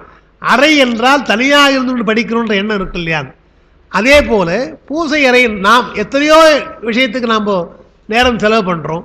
ஒரு நேரம் எம்கேடி பாகவதர் பாடலான்னு சொல்கிறாங்க, ஒரு நாள் ஒரு பொழுதாயிலும் இறைவன் நாமத்தை சிந்திக்கும் சொன்னார் இல்லையா. அதுபோல் கொஞ்ச நேரம் நினைக்க முடியுமா என்றால் நமக்கு இருக்கிற பரபரப்பில் நினைக்க முடியவில்லை என்றுதான் சொன்னார். அதான் மேவும் அதனை விரிவு செய்வார்கட்கு கூவும் துணை ஒன்று கூடலும் ஆமேன்னா. கூவும் துணைன்னா என்ன அர்த்தம்னா, எங்கூட யார் வரீங்கன்னு கேட்குறான் இல்லையா. எங்கூட யார் வரீங்க என்று கேட்டால் யார் வருவாங்க இல்லையா. கூவும் துணை, துணையா நீ போகிறப்போ தனியாக போகிற, எனக்கு யாராவது கூட வரீங்களான்னு கேட்டா யாரும் வரமாட்டேன். கூவும் துணை என்றால் கூப்பிடுகின்ற துணை யாரும் கிடையாது. கூடலும் ஆமே என்றால் வருவார்களா, வரமாட்டாங்கன்னு. ரொம்ப நாளைக்கு முன்னாடி சென்னையில் ஒரு நாடகம் போட்டாங்க. அப்படி இந்த மாதிரி தான் இதே நாடகம். ஒரு பெரிய பணக்காரன், அவனுக்கு என்னென்னா இதில் யார் யாருக்கு என்னென்ன அளவு வைக்கணும், இது என்னென்ன வைக்கணும், யாருக்கு அதிகம் வைக்கணும், யாருக்கு குறைவாக வைக்கணும், இதெல்லாம் அவனுக்கு புரியல. எல்லாம் அன்பு செலுத்துகிறாங்க ஒரே அடையான்னு. ஒருத்தர் சொல்கிறான், வந்து டாக்டர் தான், ஒருத்தர் சொல்கிறான், நீங்கள் ஒரு நாளைக்கு இறந்த மாதிரி இப்போ இருந்துருங்க, செத்துட்ட மாதிரி இருந்துருங்க, இப்படி இருந்துருங்க. அப்போ நான் வந்து செக் பண்ணுறேன். செக் பண்ணிவிட்டு, அதாவது இந்த ரத்தம் யாருக்கு இருக்குதோ கொடுத்தா நல்லது என்று நான் சொல்கிறேன், அந்த மாதிரி பண்ணுங்கன்றான். அதே மாதிரி அவன் அந்த அடுத்த சீலை அவனுடைய டெட் பாடி பேர் கிடக்கிறான். செக் பண்ணி பார்த்துட்டு ரொம்ப சீரியஸாக இருக்கிறாருங்க, இம்மீடியட்டாக ஒரு ரத்தம் தான் கொடுக்கணும், யார் கொடுக்கணும்னா ஒருத்தனும் முன்னுக்கு வரமாட்டேன்றான். அதில் ஏன்னா அவர் எப்போ போவார்னு பார்த்துருந்துங்க, அவருக்கே மறுபடியும் புடக்க வைக்கணும் என்ன பாட்டு அவர் தான். அதான் இது ஒவ்வொருத்தரும் ஒரு வசம் கொடுத்துருக்கான். அதுக்காக போவார்னு நினச்சேன், இதுக்காக போவார்னு நினச்சேன், எவ்வளோ கொடுப்பார்னு நினச்சேன் என்று அவன் தன்னுடைய அளவை பற்றியும் தனக்கு என்ன கிடைக்கணும் பேசுறானே தவிர அவரை பிழைக்க வைக்கலாமா என்று எவனும் சொல்ல. அதான் பாட்டு முடிக்கிறான். முடிச்சுட்டு லாஸ்ட் சொல்ல எழுந்திருப்பான்னு, அப்புறம் அவன் எழுந்துருப்பான் இல்லையா.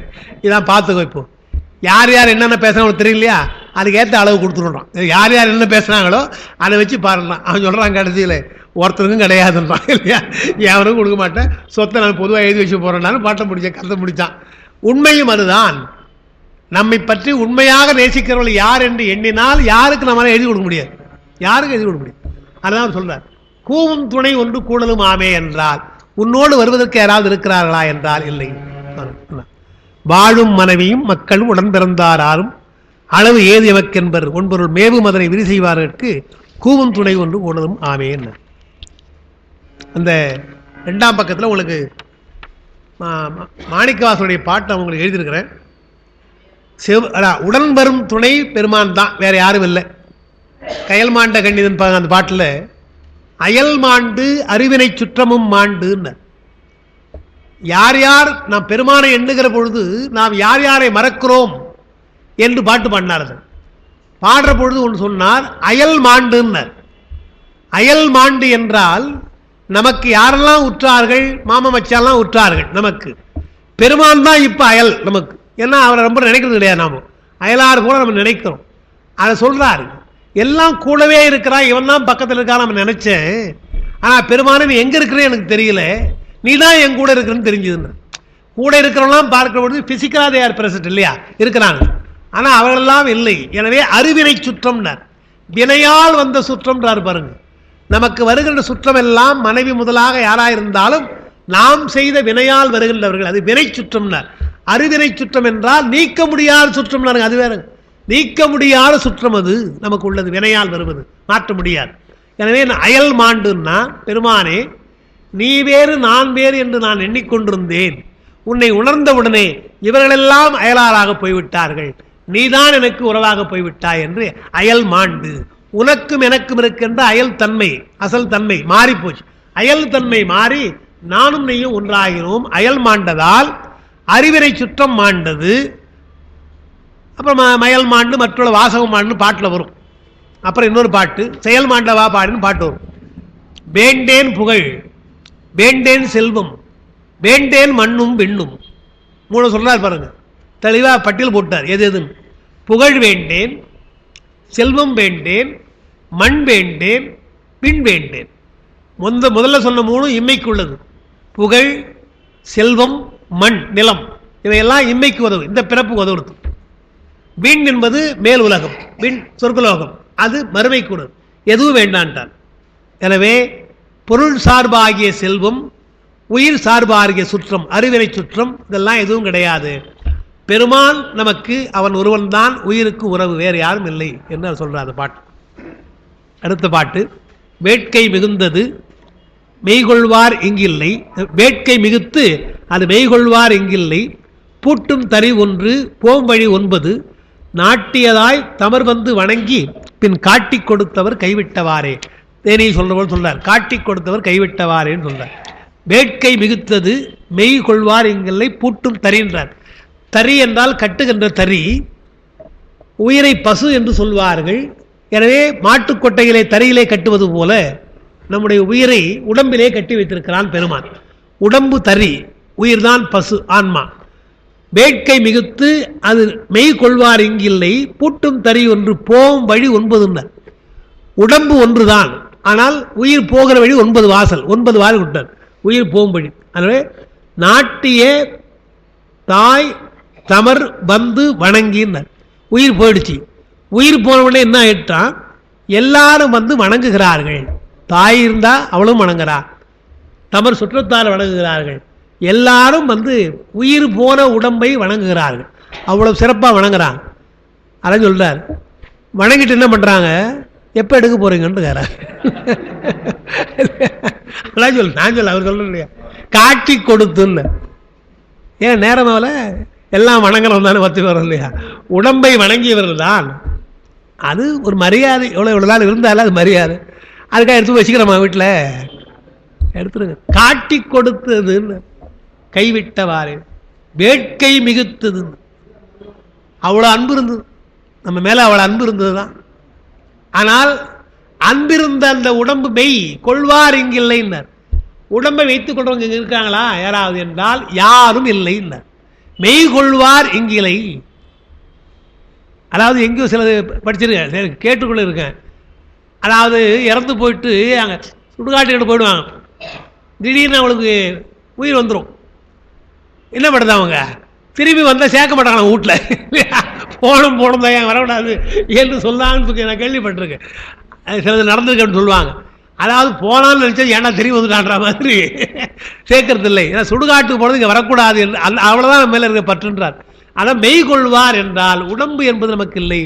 அவர் சொன்னார், சூரையம் காற்றிடை கொண்டு போய் சுட்டிட்டுனார். தொலைவில் கொண்டு போய் சுடுறான்னா இல்லையா, சூரையம் காற்றிடை கெட்டவிட இல்லை, சூரையம் காற்றிடை கொண்டு போய் சுட்டது போல வேட்கை மிகுத்தது மெய்கொள்வார் இங்கிலை பூட்டும் தறி ஒன்று அது போம் வழி 9 நாட்டிய தாய் தமறு வந்து வணங்கி பின் காட்டி கொடுத்து கைவிட்டார்கள், போய் வாங்க என்று அனுப்பினார்கள். செல்வத்தினார் எவ்வளோ பெரிய செல்வராக இருந்தாலும் அதான் ஒரு முறைன்றார். கடைசி பாட்டு உண்டு இதில், இந்த செல்வ நிலையாவில் உள்ள நிறைவு பாட்டது. உடம்பொடு உயிரிடை விட்டு ஓடும்போது வேற என்ன சொல்லியிருக்கேன், இதில் அவ்வளோதான் இருக்கேன், வேற ஒன்று இல்லை.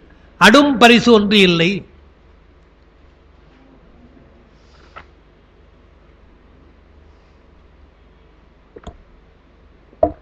அண்ணலை எண்ணும் விடும் பரிசாய் என்ற மெய் நமன் தூதர் சுடும் பரிசத்தையும் சூழகிலார் என்ன உடம்பொடு உயிர் இடை விட்டு ஓடும் போதுன்னார்.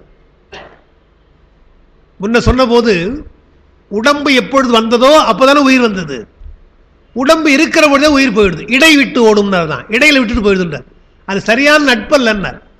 நட்பு என்றால் கடைசி வரையில் அந்த நட்பு வரணும், ஆனால் கூட ஒன்றாக வந்து பிறந்துட்டு உடம்பு இருக்கிற பொழுதே போகுதல்லவா, அது நட்பு அல்லன்னார்.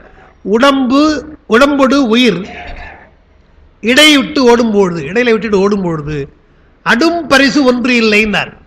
அதை தடுத்து நிறுத்துவதற்கு யாரும் முடியாதுன்னார். ஏன்னா கூடவே தானே வந்த, ஏன் போற தனியாக போற என்று சொல்றது கிடையாதா இல்லையா. அடும் பரிசு ஒன்று என்றால் அதை தடுத்து பாதுகாக்கின்ற முறை எங்கு இல்லை. பரிசுனா தன்மை நடத்தும், சாக்கின்ற முறை கிடையாது, ஒன்று கிடையாது. அதுக்கு பின்னால் விடும் பரிசாய் நின்ற மெய், விடும் பரிசாக நின்ற மெய்னார். இந்த உடம்பு உயிரை விடுகின்ற தன்மை, உயிரை விட்டுவிட்ட தன்மை. விட்டால் யார் வராங்க, அந்த மெய் நமன் தூதர் தான். இந்த உடம்பை விட்டுவிட்டு உயிரை மட்டும் கொள்ளுகின்றார்கள், அவர்கள் நமன் தூதர்கள். அவர் கொள்றாங்க, உடம்பு இங்கே இருக்குதான். அப்போ நாம் என்ன பண்ணணும் அதை என்றால் சுடும் பரிசுன்னு. அப்போ விடும் பரிசு, சுடும் பரிசு, அடும் பரிசு என்று 3 சொல்லியிருக்கிறார். உங்களை அதை எழுதியிருக்கிறேன். விடும் பரிசு என்பது உயிர் நீங்குதல், சுடும் பரிசு என்பது உடலை சுடுதல், அடும் பரிசு என்பது அதை தடுத்து உடன் பெறுதல். எதுவும் கிடையாது. உடம்பிலிருந்து உயிர் போறபோது தடுக்கவும் முடியாது. சரி, உடம்பு இருக்கிற உடம்பையால் வச்சுக்கலாமா என்றால் அதுவும் முடியாது. யமன் வந்து உயிரை எடுக்கிறானே, அவனை தடுக்க முடியுமா என்றால் அதுவும் முடியாது. இவ்வளவு எதுவும் முடியாது, நீ செல்வத்தை ஏன் வச்சுங்கிற? அந்த பணத்தை காமித்து யமதூதர் வந்தால் கொஞ்சம் கொடுத்து லஞ்சம் கொடுத்து போன்னு சொல்ல முடியுமா அவங்ககிட்ட இல்லையா? அல்லது உடம்பை பாதுகாத்து வைக்கொள்ள முடியுமா என்றால் எதுவும் முடியாத பொழுது இந்த செல்வம் எதற்கும் உதவாது என்றதை நம்ம புரிஞ்சுக்கணும் என்றுதான் உடம்பொடு உயிரிடை விட்டு ஓடும்போது அடும் பரிசு ஒன்று இல்லை. கடைசியாக சொன்னார், அண்ணலை எண்ணும்னார். பெருமானை எண்ணுங்கள். அண்ணலாக இருக்கின்ற பெருமானை எண்ணணும்னா என்ன அர்த்தம்? உடம்பும் உயிரும் இருக்கிற பொழுது பிரிந்தால் எண்ண முடியாது. எனவே உயிருக்கு துணையாக உடம்பு இருக்கிறது என்று சொன்னால் இந்த உடம்பினாலே இறைவனை நீங்கள் வணங்குங்கள் என்று தான் சொன்னாங்க. அதனால தான் ஒரு வகையில் இந்த உடம்பு தேவையில்லை பழி என்று சொன்னாலும் உடம்புதான் பெருமானை காட்டுகிறதல்லவா என்பதாலே உடம்பை நாம் மதிக்க வேண்டும் என்று சொல்லுகிறார்கள். அடிப்படையாக உபநிடதங்கள் அப்படி வருகின்றது. உடம்பு சடப்பொருள் என்பதுதான் சைவ சித்தாந்தம். உடம்புக்கு அறிவு கிடையாது தான். ஆனால் மெய்வாய் கண்மூக்கு செவி என்ற 5 பொறிகள் மூலமாக, மெய் வாய் கண்மூக்கு செவி என்ற 5 பொறிகள் மூலமாக உயிர் அதிர்ஷ்டிக்கிறது இல்லையா? உயிர் அதிர்ஷ்டித்து, கண்ணை அதிர்ஷ்டித்து ஒன்றை பார்க்கிறது, காதை அதிர்ஷ்டித்து கேட்கிறது இல்லையா? அந்த சமயத்திலே அவைகளை சடம் என்று சொல்ல முடியாது. சடமாக இருந்தாலும் அது அறிவு போல இயங்குகிறது. ஏனென்றால் அந்த உயிர் ஆற்றலை வாங்குகிற தன்மை அந்த கண் காதுகளுக்கு உண்டு, அந்த 5 பொறிகளுக்கு உண்டல்லவா? எனவே அதை நாம் இகழக்கூடாது என்றுதான் அதை சொன்ன பொழுதுதான் நமக்கு சொல்லியிருக்காங்க. வாய்த்தது நமக்கு இது ஒரு பிறவி என்று சொன்னது போல உடம்பை கவசமாக வைத்து நாம் பாதுகாக்கிறோம் இல்லையா? சஷ்டி கவசம் ஏன் பாடணும் என்றால் இவ்வளவு பெரிய உடம்பை நமக்கு கருவிகள் கொடுத்திருக்கிறான். அது பெருமானை எண்ணுவதற்கு தானே தவிர இழிவாக கருதுவதற்கு அல்ல. இது அடிப்படை. நம்மளை பொறுத்தவரை உடம்பு நிலைக்காது என்று தெரியும், தேவையில்லைன்னு நமக்கு தெரியும். ஆனாலும் நாமே உடம்பை போக்கிக் கொள்ளக்கூடாது. அது ஒரு விஷயம். உயிரை போக்கிக் கொள்ளக்கூடாது ஒன்று. அதே போல உடம்பை படித்து பேசக்கூடாது. ஒருத்தருடைய கால் நம்ம கால் அடுத்தவங்களோட உடம்புல பட்டால் உடனே ஏன் தொட்டு கும்பிட்றோம்? அது உயிர் இருக்கின்ற இடம். அந்த உயிரிலே பெருமான் இருக்கின்றார், அதை எண்ணுகிறார். எனவே அது ஆலயம் போல, கோயில் போல என்று நாம் சொல்கிறோம். ஏன் இவ்வளோ தூரம் நான் சொல்கிறேன்னா, சமண மதம் இதுக்கு நேர் மாறு. சமண மதம் உடம்பை பாதுகாக்கவே கூடாது, உடம்பை இழிவாக கருத வேண்டும். உடம்பை எவ்வளவு தூரத்துக்கு வருத்திக் கொள்ளுமோ நல்லது. உடம்பை சாப்பாடு இல்லாமல் சுடுபாறையில் படுத்தல், முடிபறித்தல், எவ்வளவு துன்பம் பண்ண வேண்டுமோ அவ்வளவு துன்பம் செய்ய வேண்டும் என்று, அதுதான் நல்லது என்று அவர் சொல்லுகிறார்கள். நமக்கு அது உடன்பாடில்லை. பெருமான் கொடுத்த மாயா இயந்திர தனுன்னு, மாயா காரியங்களில் கொடுத்தது முதல்ல இதுதான். நம்ம சைவ சித்தாந்தம் படிக்கிற பொழுது, கருவிகளை படிக்கிற பொழுது மாயா காரியம் என்றால் தனு, அப்புறம் கரணம், புவனம், போகம் என்று அப்படி வரும். தனு, கரண, புவன, போகம். பெருமான் உலகத்தை படைச்சோடு சும்மா இல்லை, உலகத்தில் இருக்கிற பொருள்களை கொடுத்து அதை அனுபவிப்பதற்குள்ள தனு உடம்பையும் கொடுத்து கரணத்தையும் கொடுத்திருக்கிறார் என்று சொன்னால், பெருமானுடைய படைப்பு எதையும் நான் இழிவாக கருதக்கூடாது என்று. வடமொழியில் தனு என்று ஒரு வார்த்தை இருக்குது, அதுதான் நம்ம சொல்கிறோம். அந்த உச்சரிக்கிற பொழுது தனு என்று ஒரு சொல்கிறோம், தனு ரெண்டு வகையாக சொல்லணும். அதை வெல்லுக்காக ரெண்டு சொல்லுவாங்க. தனு என்று சொன்னால் இப்போ சொல்கிற உடம்பு, தனு என்று சொன்னால் வில். அது ஏறக்குறைய வில்லும் உடம்புமாக இருக்கிறதே தனு என்றே அவங்க சொல்லியிருக்காங்க. எழுத்து தான் மாற்றம் சொல்லியிருக்காங்க, ஆனால் ஒலிக்குறிப்பு ஏறக்குறைய ஒன்று தான். அது ஏன் அப்படி சொல்லுகிறார் என்றால், உடம்பு ஒரு வில் போல என்றார். உடம்பு ஒரு வில் போல, வில் வளைந்து உடம்பு வளைவது போல பெருமானத்திலே வளையணும். வளைந்து அம்பு, அப்பதான் வளைந்தாலும் அம்பு போகும். அந்த அம்பு என்பது நம்முடைய அறிவு. அந்த அறிவை பெருமானத்தில் செலுத்த வேண்டும் என்றுதான் உபநிஷத்தில் அப்படி வருகின்றது. உடம்பையே வில்லாக வைத்து, இந்த இன்னும் கூட சொல்ல பகவத்கீதை சொல்லுவாங்க, அதை இதையும் சொல்லுவாங்க. உடம்பையே வில்லாக வைத்து நம்முடைய அறிவை ஆயுதமாக அம்பாக வைத்து நாம் பார்க்கின்ற குறிக்கோளாக வைத்து இருக்க வேண்டும் என்று சொல்லியிருக்கிறாங்க. அதனால உடம்பை பாராட்ட வேண்டும், போற்ற வேண்டுமே தவிர அதனால் வருகின்ற செல்வத்தை நாம் அறத்துக்கு தான் பயன்படுத்த வேண்டும், நமக்கு பயன்படுத்தக்கூடாது என்பதற்கு தான் செல்வ நிலையாமை என்று சொன்னார். இதுக்கு அடுத்து வருவது நமக்கு இளமை நிலையாமை என்று விரிவாக சொல்லுகிறார். திருவள்ளுவர் எதை வேண்டாம் என்று விட்டாரோ அதை இவர் நிறைய சொல்ல போகிறார். இளமை, ஏனென்றால் இதில் தான் நிறைய தப்பு பண்ணுவான் பல பேர் இல்லையா? இளமை காலத்தில் தான் செய்கிற தப்பெல்லாம் அப்பதான் பண்ணுறான். அதனால் அதை முதல்ல சொல்ல வேண்டும் என்றுதான் இளமை நிலையாமை என்று ஏறக்குறைய நமக்கு 10 பாடல் பாடுறார். 10 பாடலை இளமை நிலையாமை சொல்லுகிறார். அப்புறம் உயிர் நிலையாமைன்னு சொல்ல போகிறார். ஆனால் இந்த அடுத்த வாரம் நமக்கு இருக்கிறதுனால, அடுத்த வாரம் ஐயா சொல்லியிருக்காங்க, அடுத்த வாரம் நமக்கு வகுப்பு வைத்துக்கலாம். ஏன்னா திருமுறை அருட்பணியில் திருவிளையாட புராணம் இல்லை, அவங்க ஆண்டு விழாவுக்காக செய்கிறாங்க. அதனால் திருமந்திரத்தில் நம்ம வந்துடலாம் அடுத்த வாரம். இளமை நிலையாமை நம்ம அனைவரும் முடிக்கலாம்னு நான் நினைக்கிறேன். இதை முடிச்சிட்டோம்னா ஓரளவு நம்ம பகுதி பார்ப்போம். அதுக்கு பின்னால் மறுபடியும் வந்து நம்ம பார்க்கணும். 4 வகுப்பு நமக்கு இருக்குது, அதை பார்க்கணும். போகின்ற போட்டோம் 4. இப்படி ஒரு அருமையான வாய்ப்பு நமக்கெல்லாம் தருகின்ற நம்முடைய ஞானவையாவுக்கு தனிப்பட்ட முறை நன்றி கூறி, இருந்து கேட்கின்ற பெருமக்களை அவங்களுக்கெல்லாம் இந்த நேரத்தில் நான் நன்றி தெரிவிச்சுக்கிறேன். நேற்று வந்து சிங்கப்பூர் அன்பர்கள் சொன்னாங்க, நிறைய பேர் வராங்க சார் காஞ்சிபுரத்தில். நாங்கள் திருமந்திரம் நிறைய பேர், அவங்களாம் சாதனை சொன்னாங்க, காஞ்சிபுரம்ல சாதனை நினச்சிட்டீங்களா? இல்லை சார், நாங்கள் அவளை எதிர்பார்க்கல, ஏன்னா அங்கே வரது கஷ்டம், அவங்களுக்கு இருக்கிற வேலையில். இங்கே எல்லாம் நிறைய பேர் வந்தாங்க, ரொம்ப மகிழ்ச்சியை தெரிவித்தாங்க. ரொம்ப அவங்களும் அந்த மகிழ்ச்சியை சொன்னாங்க, அதை நான் உங்களுக்கு சொல்லணும். அதனால் நானும் என்னுடைய மகிழ்ச்சியை உங்களுக்கு தெரிவிக்கிறேன். ஏன்னா திருமந்திரத்தை கேட்குறதுக்கு கொஞ்சம் பொறுமை வேணும் முக்கியமாக, இல்லையா? இதெல்லாம் கொஞ்சம் எளிமையாக இருக்கணும். போக போக சில விஷயங்கள் நம்ம சொல்ல போகிறோம். ஒரு உயர்ந்த நூல் நமக்கு ஆகமத்தினுடைய சாரமாக கொடுத்துருக்கிறதுனால, அதுவும் அப்பா அருமையாக உரை எழுதியிருக்காங்க, நம்ம ஊருக்கார் இல்லையா அவரே. அதனால அந்த உரையை நம்ம படிக்கணும், நாம கூட படிக்கலாம், யார் படிக்கிறது என்பதால் தான் அந்த முயற்சியை செய்திருக்கிறோம். பெருமானுடைய திருவருளும் குருவருளும் நமக்கு கூட்ட வேண்டும். தக்கவர் இங்கே இருக்கிறார் நமக்கு இருக்கிறதுனால நன்றாக நடக்கும் என்று கூறி உங்களுக்கு நான் மீண்டும் நன்றி கூறி அமைகிறேன். வணக்கம்.